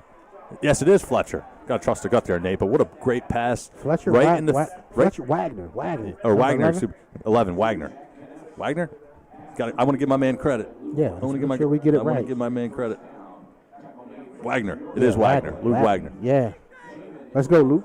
So Good job. Wagner, 2 catches on this drive. Both have come for chunk yardage. And now the ball's marked at the Central York 40-yard line. Mm-hmm. Look at that, stepping up. And look at the big fullback back there in the backfield again.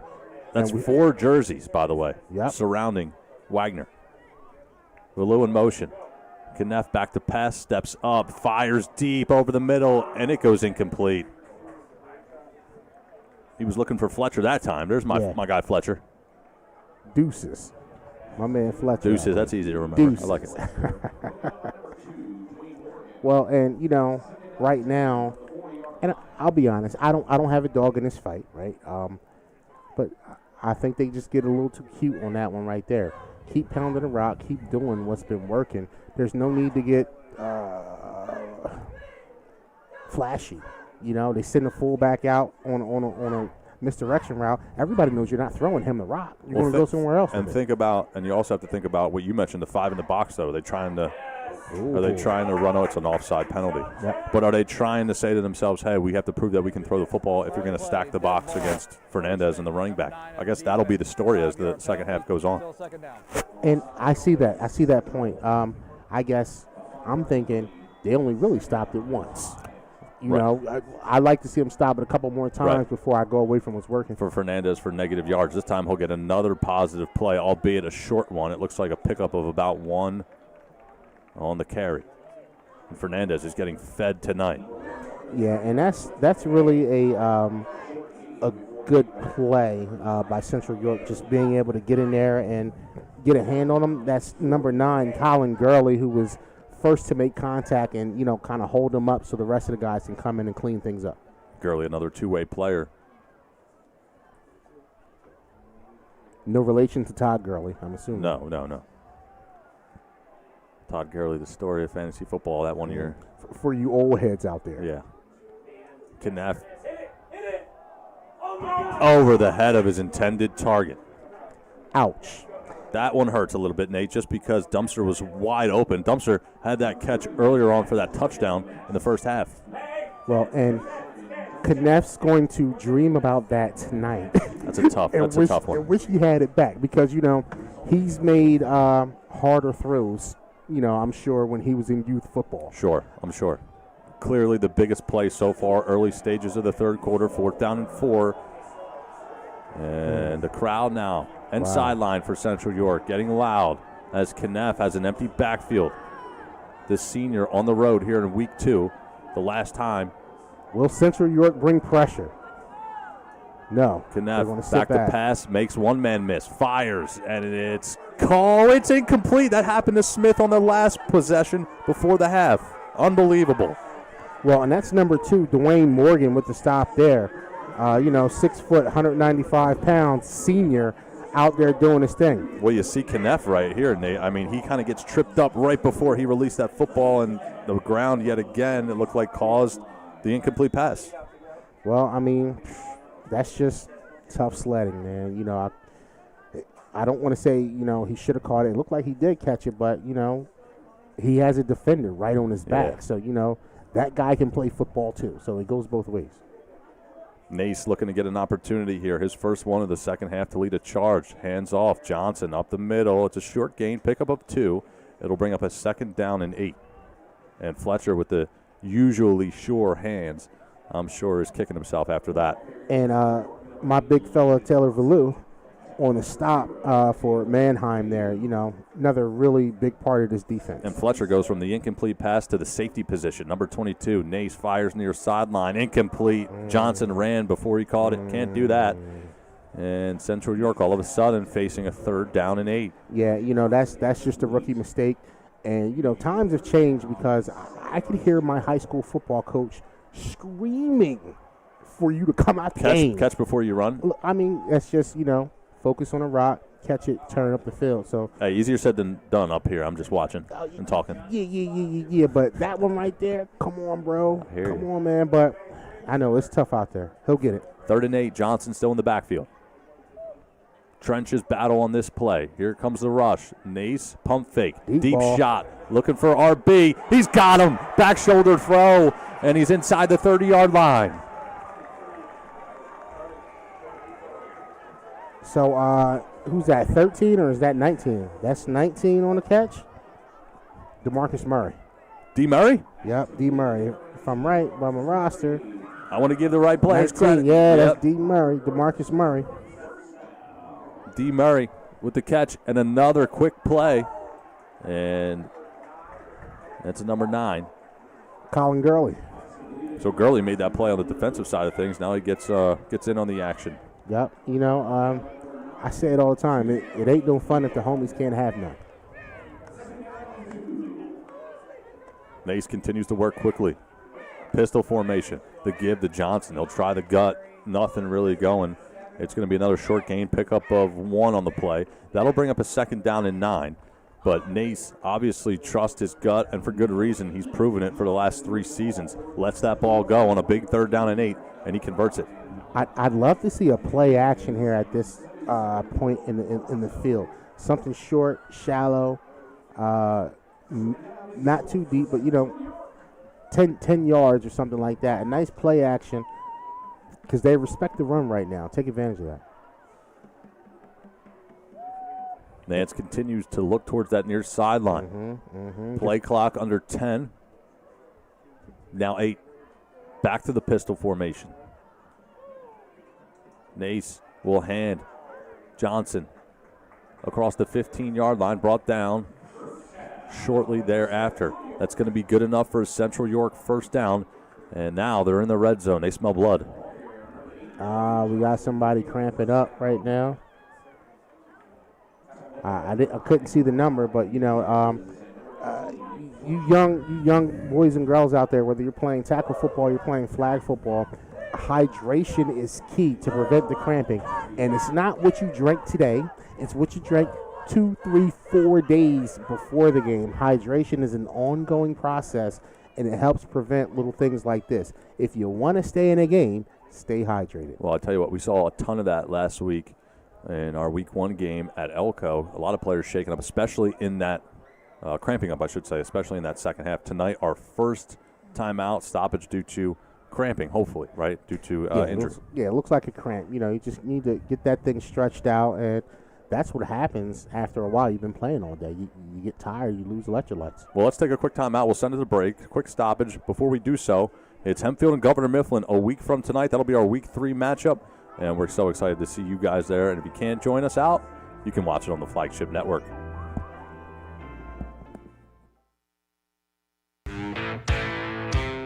We're pretty big. Yeah, people say we're giants. You call that giant? This is giant. At Dean's Auto Plaza, we have a giant selection of quality used cars, trucks, and SUVs, all at prices that will not crush your budget. Okay, he's the real giant. Yeah. Come see why they call Dean's Auto Plaza York's used car giant.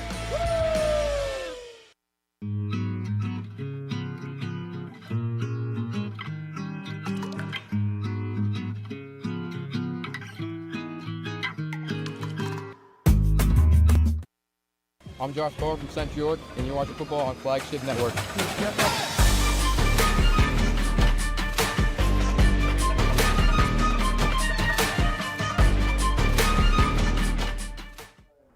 First down and 10 for the Central York offense. Quickly out to Smith. Turns the corner after the catch. He gets himself out of bounds. That's nice. And that's going to be good enough for a first down inside of the 5-yard line. It's going to be first down and goal as we're under 5 minutes to play in the third. And what I love about that, Max, is the timing. The ball was out of Nace's hands before Smith even turned around. That's timing in perfection. That's a lot of practice as Johnson gets his number called. He goes up the middle, and he stopped before the goal line. Stop me if you heard that one before. The Blue Streaks coming up with a big goal line stop, at least on that play. And again, they're going to have to try and do it again with under 5 to play in the third. Well, second down and goal. And these are the times that try men's souls. Famous alliteration right there. A lot of big bodies up front. Who's going to win? Nace hands to Johnson. And he's into the end zone for a Central York touchdown. Yeah. The big play on that drive is obviously the deep connection from Nace to Murray. But give them credit, they didn't stall out. Blue Streaks finally break at the goal line. And pending the extra point, we shall see a possible knotted game. Legend Johnson, what a name that is. Yeah. You know, a lot of times you see those. That's a name that, like, oh, that kid's going to the NFL. Your name's Legend Johnson. Like, come on, man. Unbelievable. That's like being named Kimbo Slice or something like that. Like, come on, man. That guy's going to be great, man. Well, another 2-point conversion opportunity. Yeah. Nace takes the snap, clean pocket, still looking, steps up, still looking, gonna run, and he's brought down from behind. Great pursuit there by the Blue Streaks defense. That alarm clock in his head was going off for like 3, 4, 5 seconds. Get rid of the ball, man. In that instance, you're just doing too much, right? Get rid of the rock. The play's broken up. What are you thinking about these non-extra points? I would love to speak to the coach after the game and just ask, hey, what's the philosophy? Why are you not kicking the ball? Especially to tie the game up on your home field, I don't know. Now it's almost like a slightly, kills your momentum a little bit because your defense is now back on the field against a team that's produced pretty much all throughout the game, here and there, and you're still trailing by 1. And, I could be wrong, but I'm thinking this is now 3 missed opportunities to get at least 1 point. They should have at least 3 extra points on the scoreboard right now. Shout out to our sponsors. Can't do it without them. We're here in the third quarter. Max Gretzel and Nick Van on the call with you. Week 2 of our Friday night football action. And we are officially now, of course, under the lights here on a Friday night. Max Gretzel, Nate Govan, a.k.a. Eggs and Bacon. Exactly right. Central York set to kick things off back to Manheim Township. And it's been a Township team tonight that's run the football effectively. They've been tested through the air. Kneff has come up with some big-time plays through the air at that. Can he continue to do it on the road? And, ladies and gentlemen, if it sounds like we're having fun on the broadcast, it's because we are. I love fun. Oh, look at that. Ooh. Great return there, something we didn't see on that last kickoff for Manheim Township. Ball's going to be marked across the 40-yard line, and it's great field position for Kneff and company. Yeah, and I always that's my guy Fletcher. I knew that one. There he is. Now we got his name. It's the second half, baby. We got it now. We're flowing. Well, and I always get nervous when I see players go airborne like that. It looks cool, but listen. You ain't Saquon Barkley. No. None of that stuff, man. Dangerous things happen when you leave your feet. So, young boys and girls out there, when you're playing football, keep your feet if you can. Well, Fletcher over there talking to the head athletic trainer. It seems like he's okay. Took a hard fall there, but he's off under his own power as the Blue Streaks set up shop in pretty solid field position with Kneff taking the snap. He's hit almost immediately, but he gets rid of it, and it'll go incomplete. Took a shot there off the edge. Wow. And to be honest with you, that's the first time he's really gotten touched all game. I mean, on that interception, the ball got tipped, but for the most part, Manheim Township has really protected Kneff pretty good. Well, Gardner came untouched off the edge and gave him a pop. Looking for Dixon. Couldn't find him. It'll bring up a 2nd down and 10. Ball's marked at the 41 to be exact. Dumpster, bottom of the screen, man-to-man coverage. Kneff will hand. It's Fernandez who barrels over one defender, brought down at the 45. It's a pickup of 4. Clock continues to run. Big 3rd down upcoming. We can't hear it all the way up here, but that looked like some pads popping, man. Like, ooh, yes, sir. 3rd down and 6. Just a quick one-off. How about these helmets and the metallic colors of these helmets? Oh, beautiful under the lights. Yeah, and it really pops on screen. I like that. I like that a lot.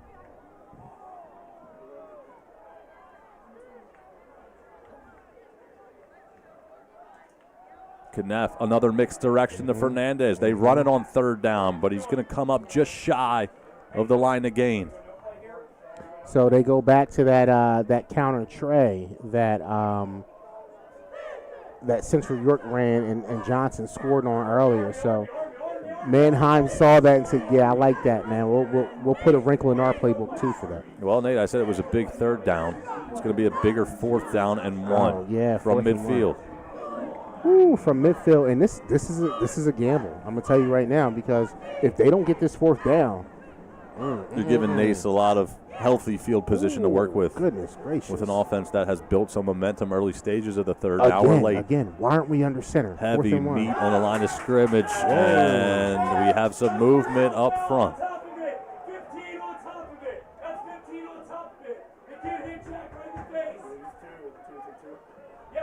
Let's see what the ref has to say. Well, we have a penalty marker down.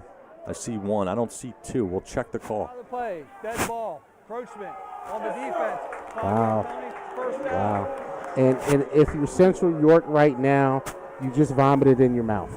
That's what happened, unfortunately. Well, we gear up for a big play. Sometimes the play doesn't even happen. We still have a result, and it's a penalty. It's a 5 yards. Not only the ball now moved into Central York territory, but a fresh set of downs. And that right there is just that is what gives a coach gray hairs at night and in the morning too. I mean, to give up that scenario like that, being what we would call undisciplined for a moment in time, just a moment in time. First down and 10 from the opposition 45-yard line for Manheim Township. They lead 21-20 on the road. Multiple missed two-point conversion attempts by Central York is where it leaves us now. Under 2 to play in the third quarter.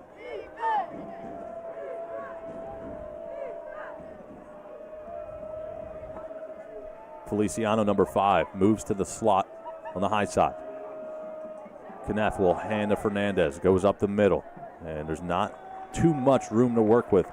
Give him about 2 yards on the play. That'll bring up a second down and 8. Max, I'm going to make a bold prediction because I feel it in my gut. I think this game is going to come down to the wire. And it's going to be, like football always is. It's a game of mistakes. Who makes the least amount of mistakes? And this is a great game, man. This is a great game. It's been a lot of fun so far, and a lot more to come here in the second half. Second and 8.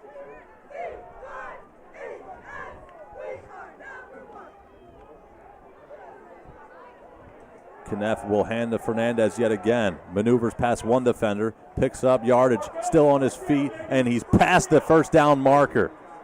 He's fired up for good reason. That's going to move the chains, and what could have been nothing turned into something, obviously, is the best way to put it. It's a first down for Manheim Township. Here's the highlight. Well, look at that. Runs into a wall, stays on his feet, maneuvers past a couple of bodies, and stays on his feet at that. And it finally takes about 3 black jerseys to bring him down. Fernandez has kept his foot on the gas pedal tonight. Well, and Colin Gurley was the first guy in to make contact. And I know he had Valeu on him a little bit, but you got to wrap up and get the ball carried to the ground.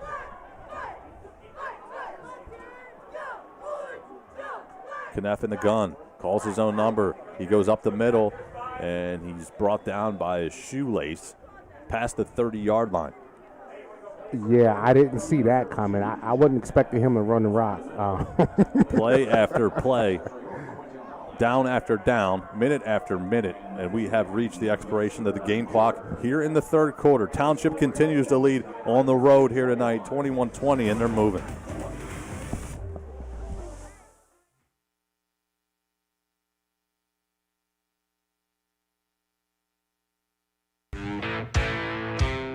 We're pretty big. Yeah, people say we're giants.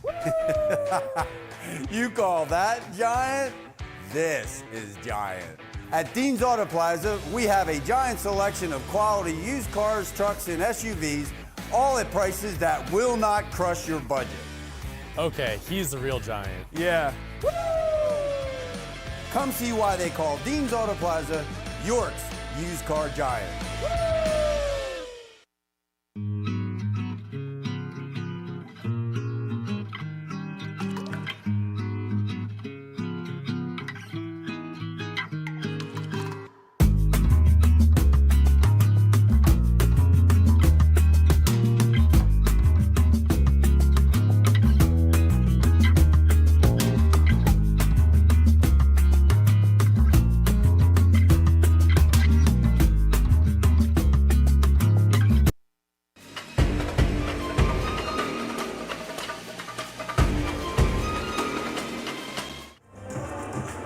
Back out of a timeout, we flip into the field. Fours are up in the air from the student body here at Central York High School as we reach the fourth quarter, and just like that, we have some movement up front.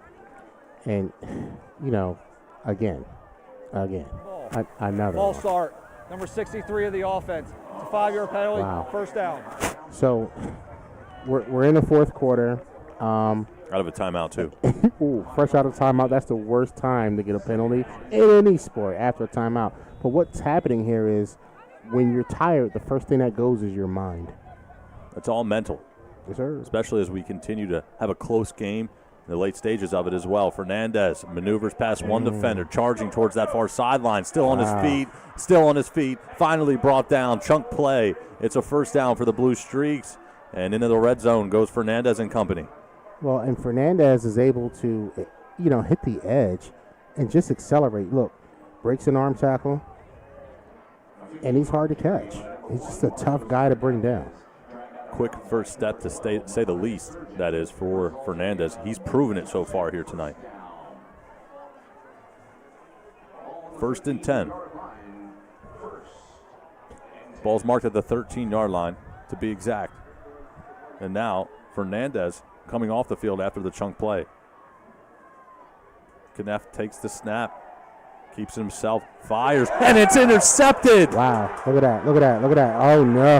Unbelievable. Yes, sir. Going the distance is Morgan off of the pick, and it turns into a pick six for the Panthers, and the crowd erupts for good reason. Bang, bang, baby. And that's all it takes, man. One mistake to change the course of the game.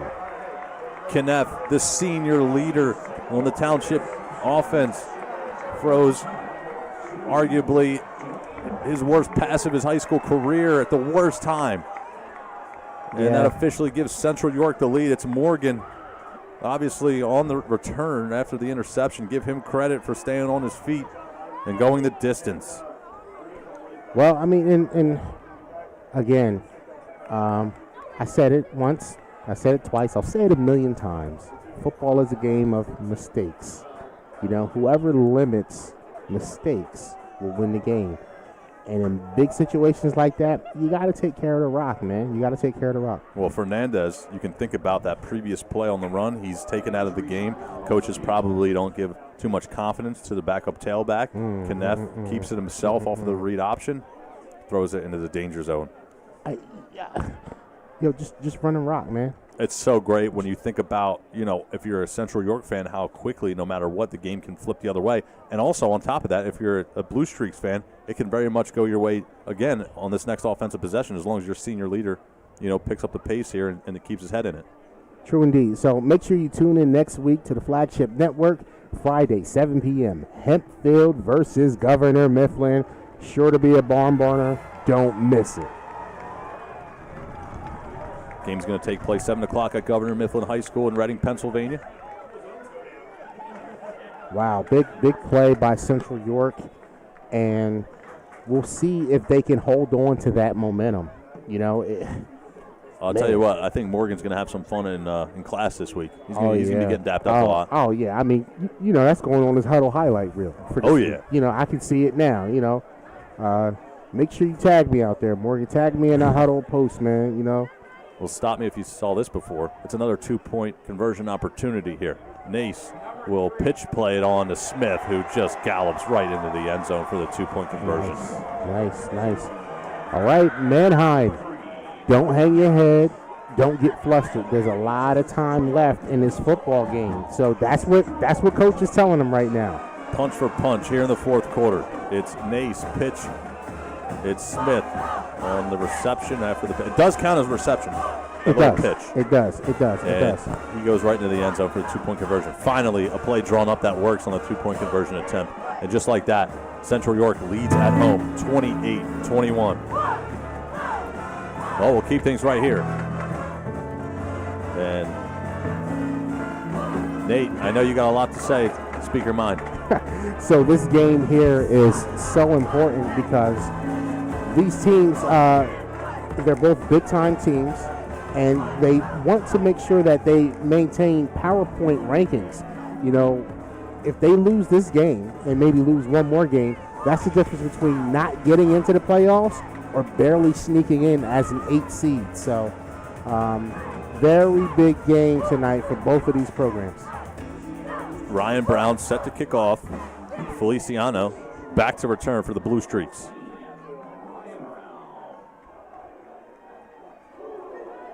Early stages of the fourth quarter. The crowd and the sideline for Central York fired up, obviously, after the pick six. Feliciano fields at his own 10-yard line. Charges upfield across the 30. Makes one man miss. Across the 35, now the 40. 45, still on his feet and brought down just after. Wow, what a tough run. I mean, goodness gracious.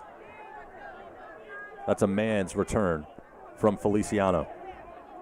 Yeah, that was pretty good. Sets up his quarterback, who's obviously frustrated, to say the least, after the interception, in great field position. Well, when you're, as Kenneth is learning, when you're the guy under the helm, you got to have a short memory. Everybody's going to look to you as the leader, too, of the team, of course. Forget about it. You got another drive, another series to go out and prove yourself and lead your team. That's what you need to do, young fella. Lead your team right now. Ball is marked at the 47-yard line. Fernandez back into the game at the running back spot. Kneff takes the snap, fires. It's caught. It's Fletcher. Makes one man miss. Still on his feet. Down the far sideline and in enemy territory. So kudos to Manheim Township's head coach or the offensive coordinator, because when you have a quarterback who's just throwing an interception, what you want to do is get him to throw the ball right away again. Build his confidence and help aid that short memory. That play call was for the quarterback and for the quarterback only, I bet you. Ball is marked at the 32-yard line of the Panthers. Crowded backfield as Fernandez gets the carry. He'll try the far sideline, cuts upfield, healthy pickup, give him 5, maybe 6 on the play. Clock continues to wind here in the fourth. Okay, all right. Looks like the student body for Manheim Township has traveled well. I'm thinking, some construction gear over there on the sidelines? Yeah, they do look like it's construction gear or something like that. Very fluorescent, orange, pinks, and fluorescent greens. Construction gear or confusion, one or the other. Yeah, I don't know. All that matters is winning, I'm sure, in their minds. Yeah. Pistol formation for Kneff. He'll hand to Fernandez. Goes up the gut. Backs his way down inside of the 25-yard line. Yeah, I don't know, Nate. I'm calling that construction gear, I think. There's a shot. Like there's a shot. Bob the Builders. Can we fix it? Yes, we can. All right, we'll see. See? Quick Bob the Builder reference, man. Hey. I like it. All right, now that one, I don't know. It looks like a whiteout. Yeah, it looks like a whiteout. Those were happening back in my day. Fridays are for the Panthers. Nice. Tush push? Possibly. Kneff under center. Tush push is on. And that's going to be good enough for a Blue Streaks first down. Move the chains. All right. Not a whole lot of yards, but it doesn't matter. Fresh set of downs is the most important thing. Clock continues to wind. Under 10 minutes to play in the fourth quarter. Now, after turning the ball over very close to the same spot in the field, I guess you might want to be slightly conservative. Well, I'll tell you what, when you have a back like Fernandez, you might as well be. Give him a rock. And he's out there. Valou as well as a blocker. Fernandez follows him. Nowhere to go. And he makes the most out of it as he falls forward, Ezekiel Elliott style. And I do want to show some love to Josh Barr for being the first person there to kind of change the direction of Fernandez. Shout out to him for being in our intro as well as part of the B&B Media Flagship Network group. Nice. Good job, young man. Good job. 4-yard pickup for Fernandez. It's going to bring up a 2nd down and 6. Ball is marked now at the 17-yard line. Central York trying to make a stand defensively.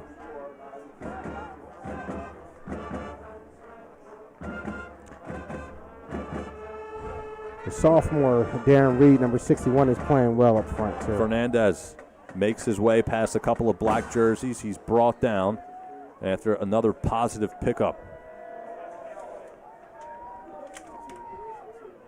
and that's number 16, Cullen Gardner, in on the stop.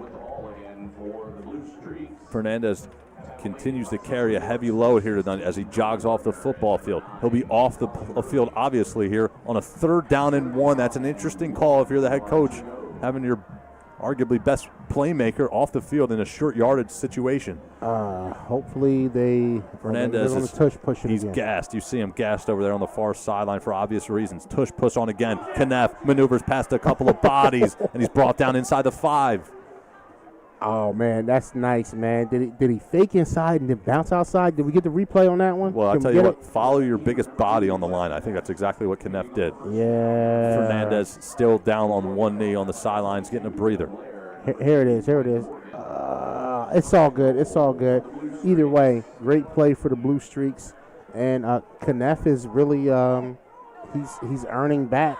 Fernandez now standing on his own 2 feet yet again. Yeah. Can the Blue Streaks do it without him?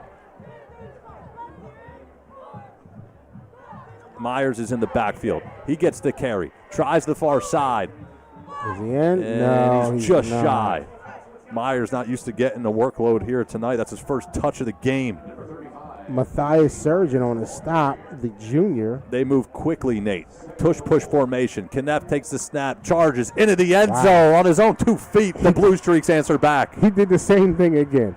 He went inside and just said, "Oh, fooled you again," and bounced it outside. I mean, simple yet successful. Night and day for Kneff on back-to-back possessions, the pick 6, and he calls his own number on the goal line and puts 6 points on the board. Good job by him. Way to not be rattled on that. Look, there it is. Oh, that's the outside play. Again, give Myers credit there. Almost. The backup tailback. Fernandez still on the sideline with his helmet in hand. Extra point attempt. Kick is up. And the kick is good. Wow. And the Blue Streaks answer right back. It's 28 all. Don't go anywhere, ladies and gentlemen. We're coming in for a landing here in the 4th.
Gut punches thrown by both teams on back-to-back possessions. And we leave you now with a 28-all game with under 7 minutes to play in the 4th quarter. Smith fields at his own 5-yard line, gets a head start, 15, make it the 20 now. And he stops his momentum. Great coverage there on the special teams by the Blue Streaks. Yeah, that is pretty good. Well, it's been a back-and-forth battle all game long. Special game so far here in week number 2. We expect a fantastic ending. We appreciate everyone tuning in and viewing this broadcast. Nate Govan, Max Gretzel on the call with you here in the 4th quarter. Nace, the Old Dominion commit, will play Division I football a year from now, has the ball in his hands, just like any kid would love when you dream about the game of football in the 4th quarter. That's right. Back to pass, gets it out quickly, finds his target, and it's a healthy completion, just shy of first down yardage. Pickup of about 8 on the play. Okay, here we go. DeMarcus Murray, who had a deep completion a few possessions ago, gets his number called yet again. 2nd down and 2. Nace again to the far sideline. It goes incomplete. And just like that, it's 3rd down and 2. So I guess my question is, why not run the ball here? Well, I think you and about every other viewer we have right now is asking the same question. You know, I just don't get cute, man. Don't get too cute right now. You know what I mean? Now's not the time for lipstick and makeup. Just run the ball. Nate's trying to get the defense to jump. They do not. It's a stacked box for the Blue Streaks defense here on 3rd down and 2. Can they get off the field? Nace will throw for the 3rd time. He finds Smith out on the near sideline. Makes one man miss. Wow. He hits the boost button down the near sideline. And Brendan Smith takes it all the way. Touchdown, Panthers. Wow. He just turned on the Jets, man. And I guess, coaches probably say, hey, Nate Govan, we throw the rock when we want to throw the rock, bro. That's probably what he's saying right now. Nate gets the ball. It comes out. He sees him right away. Played the foot. Ooh, man. And that's just, they're not catching him. He's just too fast. He's too quick, man. He's too quick. And how about that block from Barr? Wow. Acceleration by Smith.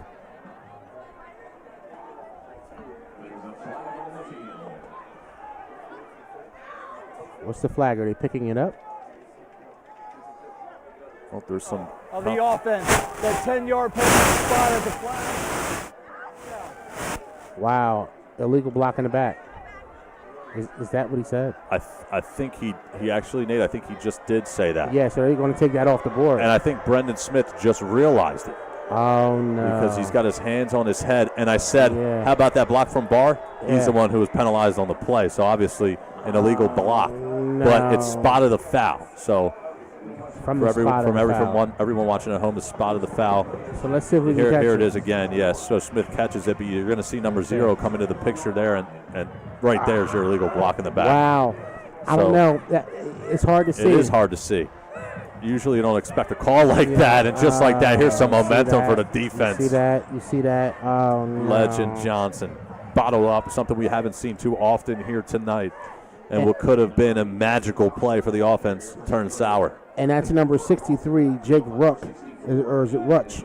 Jake, sorry if I got Ruck, your name wrong. You got it. Jake Ruck, good job making that contact in there, number 63.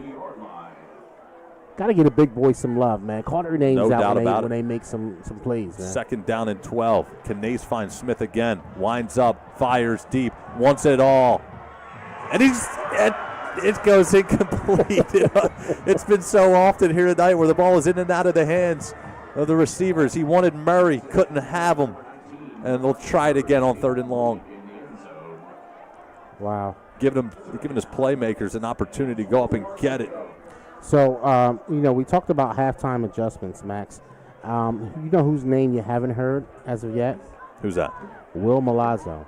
And if you pay attention, they're double-teaming him on almost every play. He's getting chipped. Nace will throw yet again. Pump fakes, winds, fires, has his man wide open. It's Murray. Wow. Same spot, different result. Wow. Touchdown, Panthers. Wow. I mean, you can't get more wide open than that. My grandmother could have caught that pass, Max. I tell you what, shout out to our producers behind the scenes. Great replays and able to get it so quickly for you guys. I mean, obviously, a blown coverage in the backfield. Yeah, because that's goodness gracious. And if you're Manheim Township right now, you got to be thinking, come on, man. Secondary not on the same page, to say the least. Timeout on the field. Everybody catch their breath. We'll step aside and be right back after this.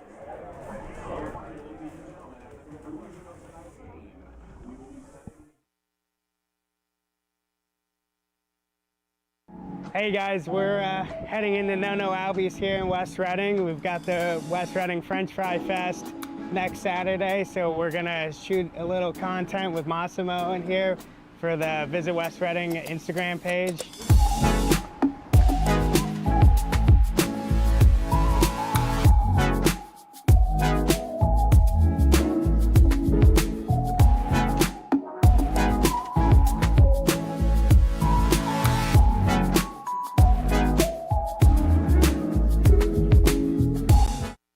I'm Josh Thorpe from St. George, and you're watching football on Flagship Network.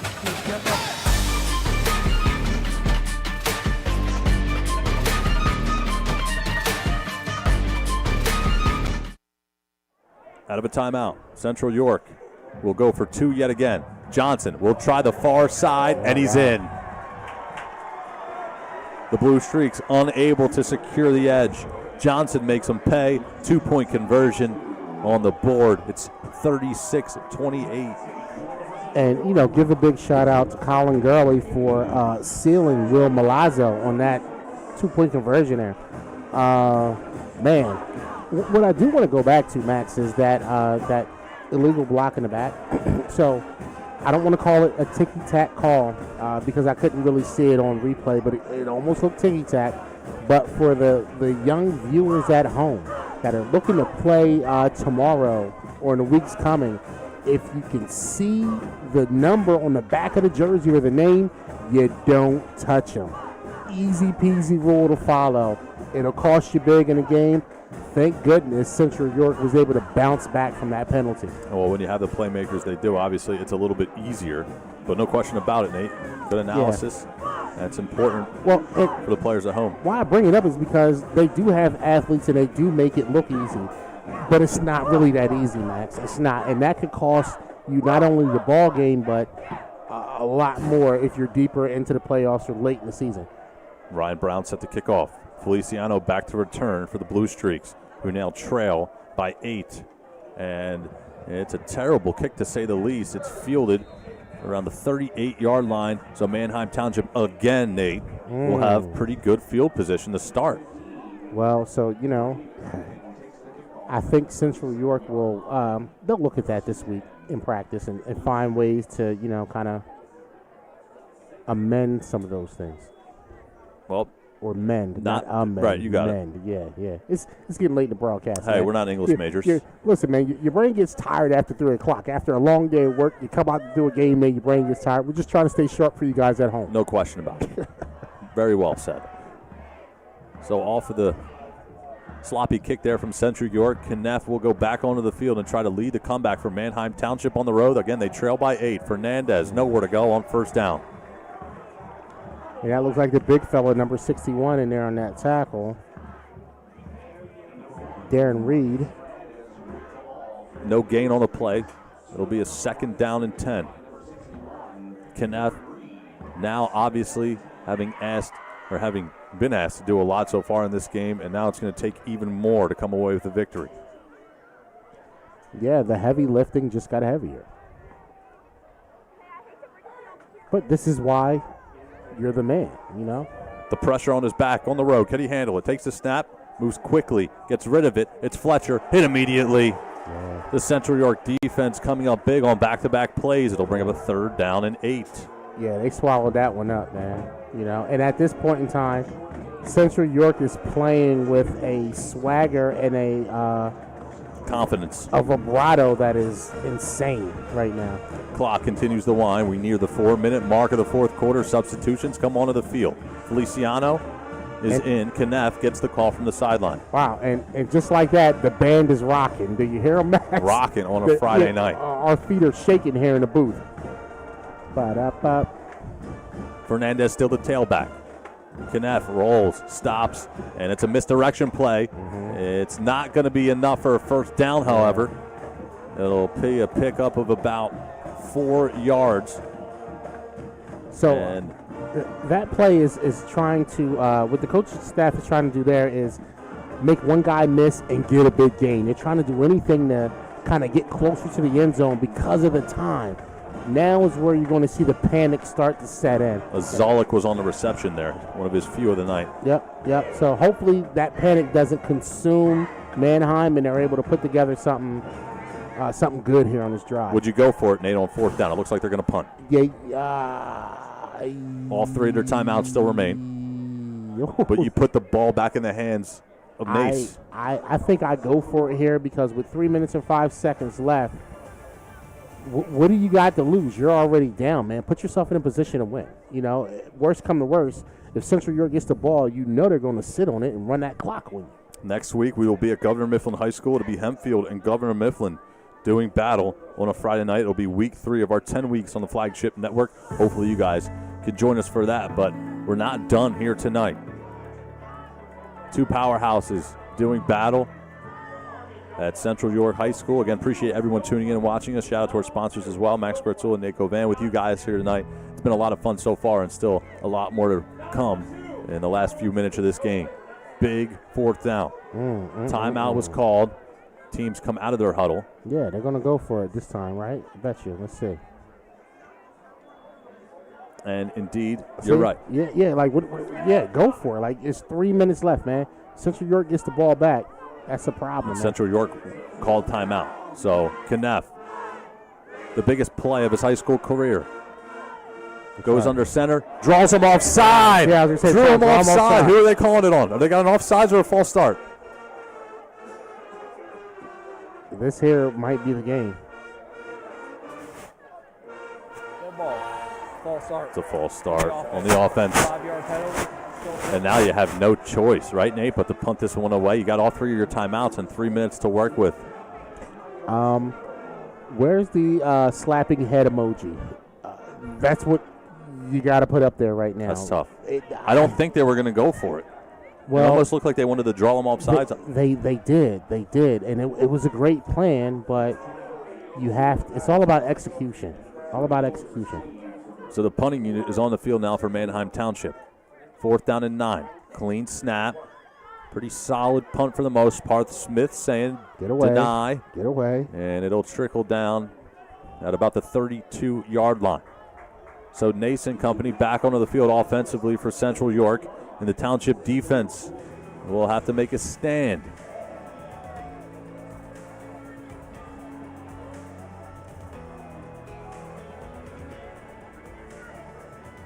Well, we'll keep things here, Nate. Obviously, a lot to think about as we digest everything so far that's taken place here tonight.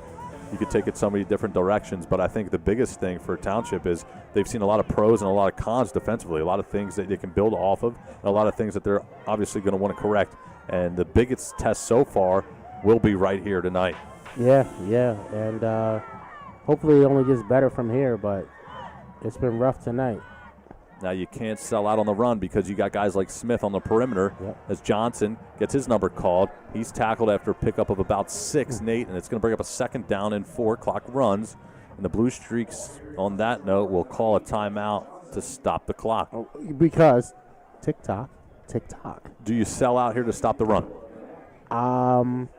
I think so. I think just have Smith again. You got guys like, I'm trying to think big picture, Division I commit at a quarterback spot, Division I commit at a receiver spot. Yeah. You're going to leave them open on an island. You don't want your DB to be put on the grill and get cooked. I understand that. I think back to Ohio State, Notre Dame in the playoffs, Jeremiah Smith again, and Will Howard connection because they, Notre Dame sells out for the run and man-to-man coverage there with Jeremiah Smith. So I'm thinking something like that, but at the same time, 2 timeouts to work with, 2nd down and 4. Obviously, if they get a first down, the game's over. But I think you play run, and you shade your safety towards Smith.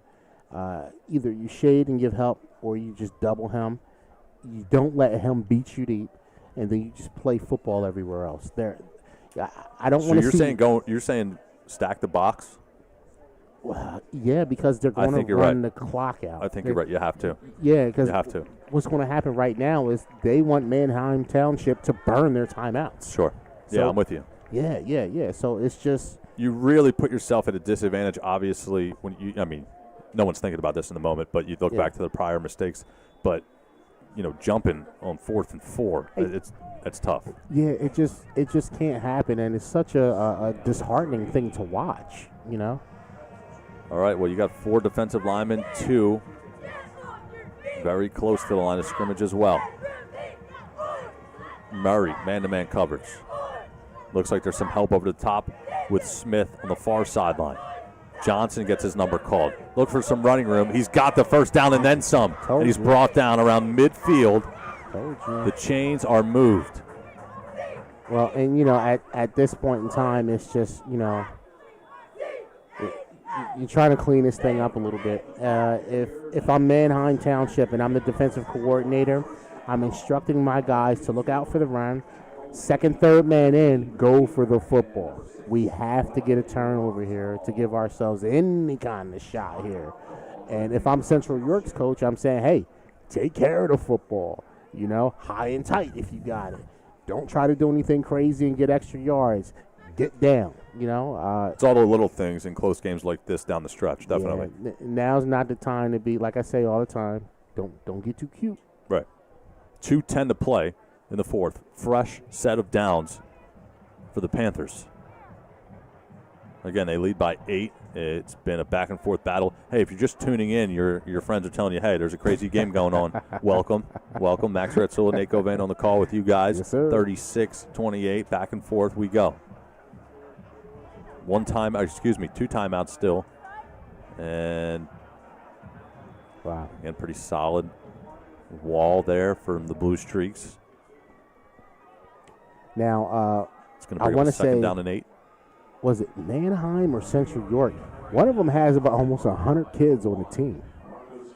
In some of my research, I was coming across that. I think it's Central York. They've got a ton of bodies out there, man. And, I've seen some programs, 25 to 30 kids on the team. And, a school like this with over 100 kids on the team is just insane. Manheim Township calls a timeout to stop the clock. It'll be a second down upcoming. Great crowd here tonight as well, both sides, especially Manheim Township, who traveled out here on a Friday night. Yep. Hey, and that's, shout out to the student section and the fan base, man. This is why you do it, man. Gotta love this, man. Friday night lights, man. High school football. If you're not enjoying this, check your pulse, baby. Check your pulse.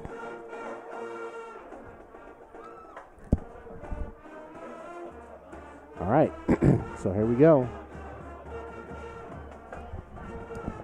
Shotgun formation.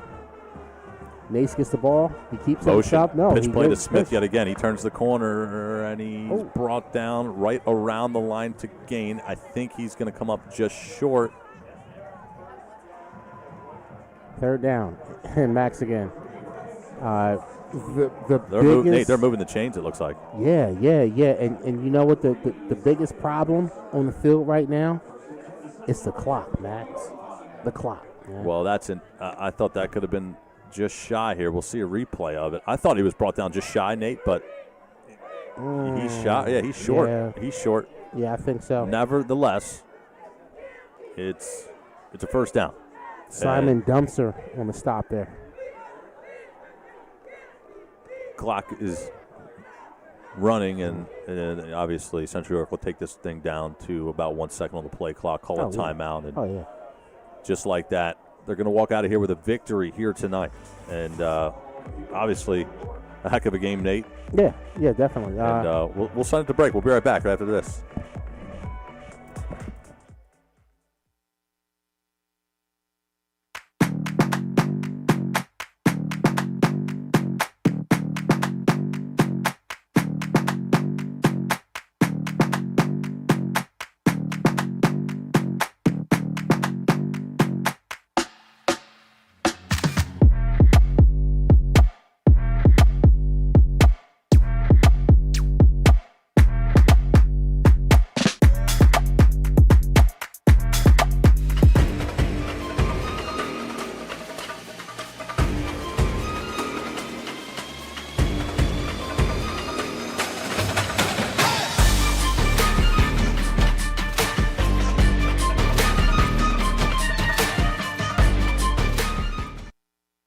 Timeout.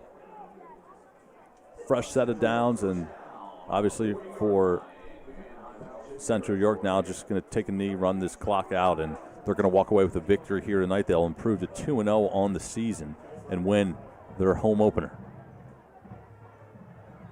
Yeah, and unfortunately, Manheim Township can kiss the baby. This one's over. Yeah. I mean, really hard-fought game by both teams. I don't think either team has anything to be upset about or to be embarrassed about. Really great effort on both sides. But again, and again, football is a game of mistakes. Limiting turnovers and, knowing your alignment and assignment and being able to go out and execute. And, today Central York did a better job of those things than Manheim Township was able to do, and this is why they're walking away with the victory. I mean, think about the interception, obviously, from Kneff. Yeah. I think when you think about that play, Fernandez is off the field. They throw the football instead of run it after. He picks up a chunk play down the far sideline. Yep. And obviously when you look back, you can think hindsight 2020, but Yeah. a lot of plays that Manheim Township is going to want back. You can also say, hey, this game could have been a lot worse for them. Obviously, you had Smith's play wiped away, that big, 60-plus yard touchdown catch and run. But, again, it doesn't matter because it was Murray in the back of the end zone who got the job done. On the very next play, too. So, Yeah. Which looked to be a blown coverage. We won't know until, some of these stories come out after the See fact. the film. Yeah, you Sure. go back and you watch the film. And that's one thing, man. The eye in the sky does not lie. No doubt about it. No doubt about it. The eye in the sky does not lie. It'll be one more kneel down for the Panthers. Wow, and I know my guy Malachi Romnith, who graduated from Central York last year, is out there at Monmouth University playing defensive end. I know he's smiling somewhere. And guess who gets the player of the game, baby? The one, the only, Mr. Legend Johnson. Let's go, Legend. Legend Johnson really could take it any which way you want. Legend Johnson, Brooklyn Nace, Brendan Smith. Obviously, those guys are super impressive all together as a trio. But Legend Johnson, he's fed early and often here tonight. Him and Fernandez got the job done on both sides at the running back positions. Hefty workload, hefty amount of yards. And Legend Johnson, really, when his number was called, produced at a high level, got a couple of huge first downs on the ground to really ice this game, and got into the end zone as well. So we'll be back to wrap things up after this game is over. 36-28, your final. Only week 2. We got a heck of a season ahead of us, and we're excited for you guys to join us here on the Flagship Network. Max Gretzula, Nate Govan. We'll see you for the post-game wrap-up.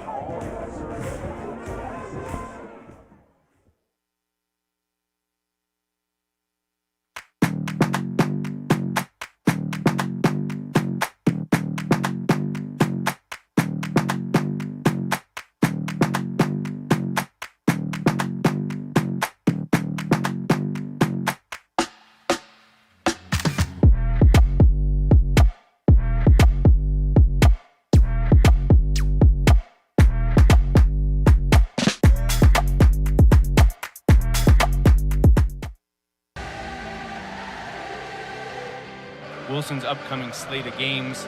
First game coming up this Saturday. The slammer takes He was much more serious than I expected. All right. Well, it wasn't an invite. You invited yourself. No, we were just like, hey, are we doing this? I'm like, yeah, sure, let's do this. Let's do it early this Wilson time. alum and Super Bowl champion Chad Henry. Thanks for having me, guys. For the time period you played in, there weren't a lot of losses to talk about when you were on the team. Oh man, yeah, we didn't lose often. I just think that each year, you get a different group of kids with different personalities, different ways that they learn, and it's that challenge that you continue to Telling me that this is really work. So we'll see about that. We'll know in a few weeks. So hopefully we will have lots and lots of interviews for you throughout the next couple months.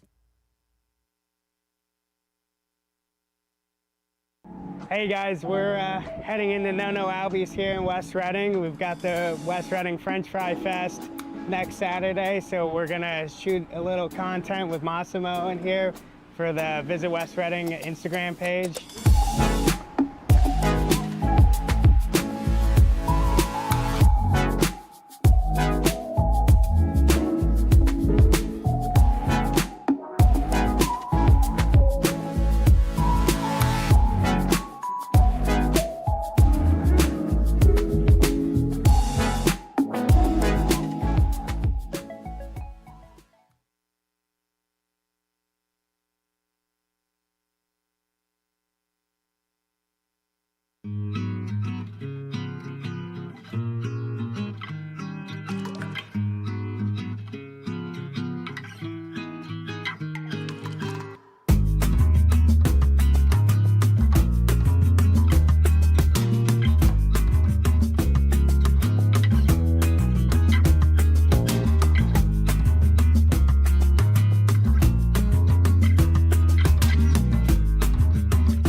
We're pretty big. Yeah, people say we're giants. You call that giant? This is giant. At Dean's Auto Plaza, we have a giant selection of quality used cars, trucks, and SUVs, all at prices that will not crush your budget. Okay, he's the real giant. Yeah. Come see why they call Dean's Auto Plaza York's used car giant.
We're pretty big. Yeah, people say we're giants. You call that giant? This is giant. At Dean's Auto Plaza, we have a giant selection of quality used cars, trucks, and SUVs, all at prices that will not crush your budget. Okay, he's the real giant. Yeah. Come see why they call Dean's Auto Plaza York's used car giant. I'm Josh Thor from St. George, and you're watching football on Flagship Network.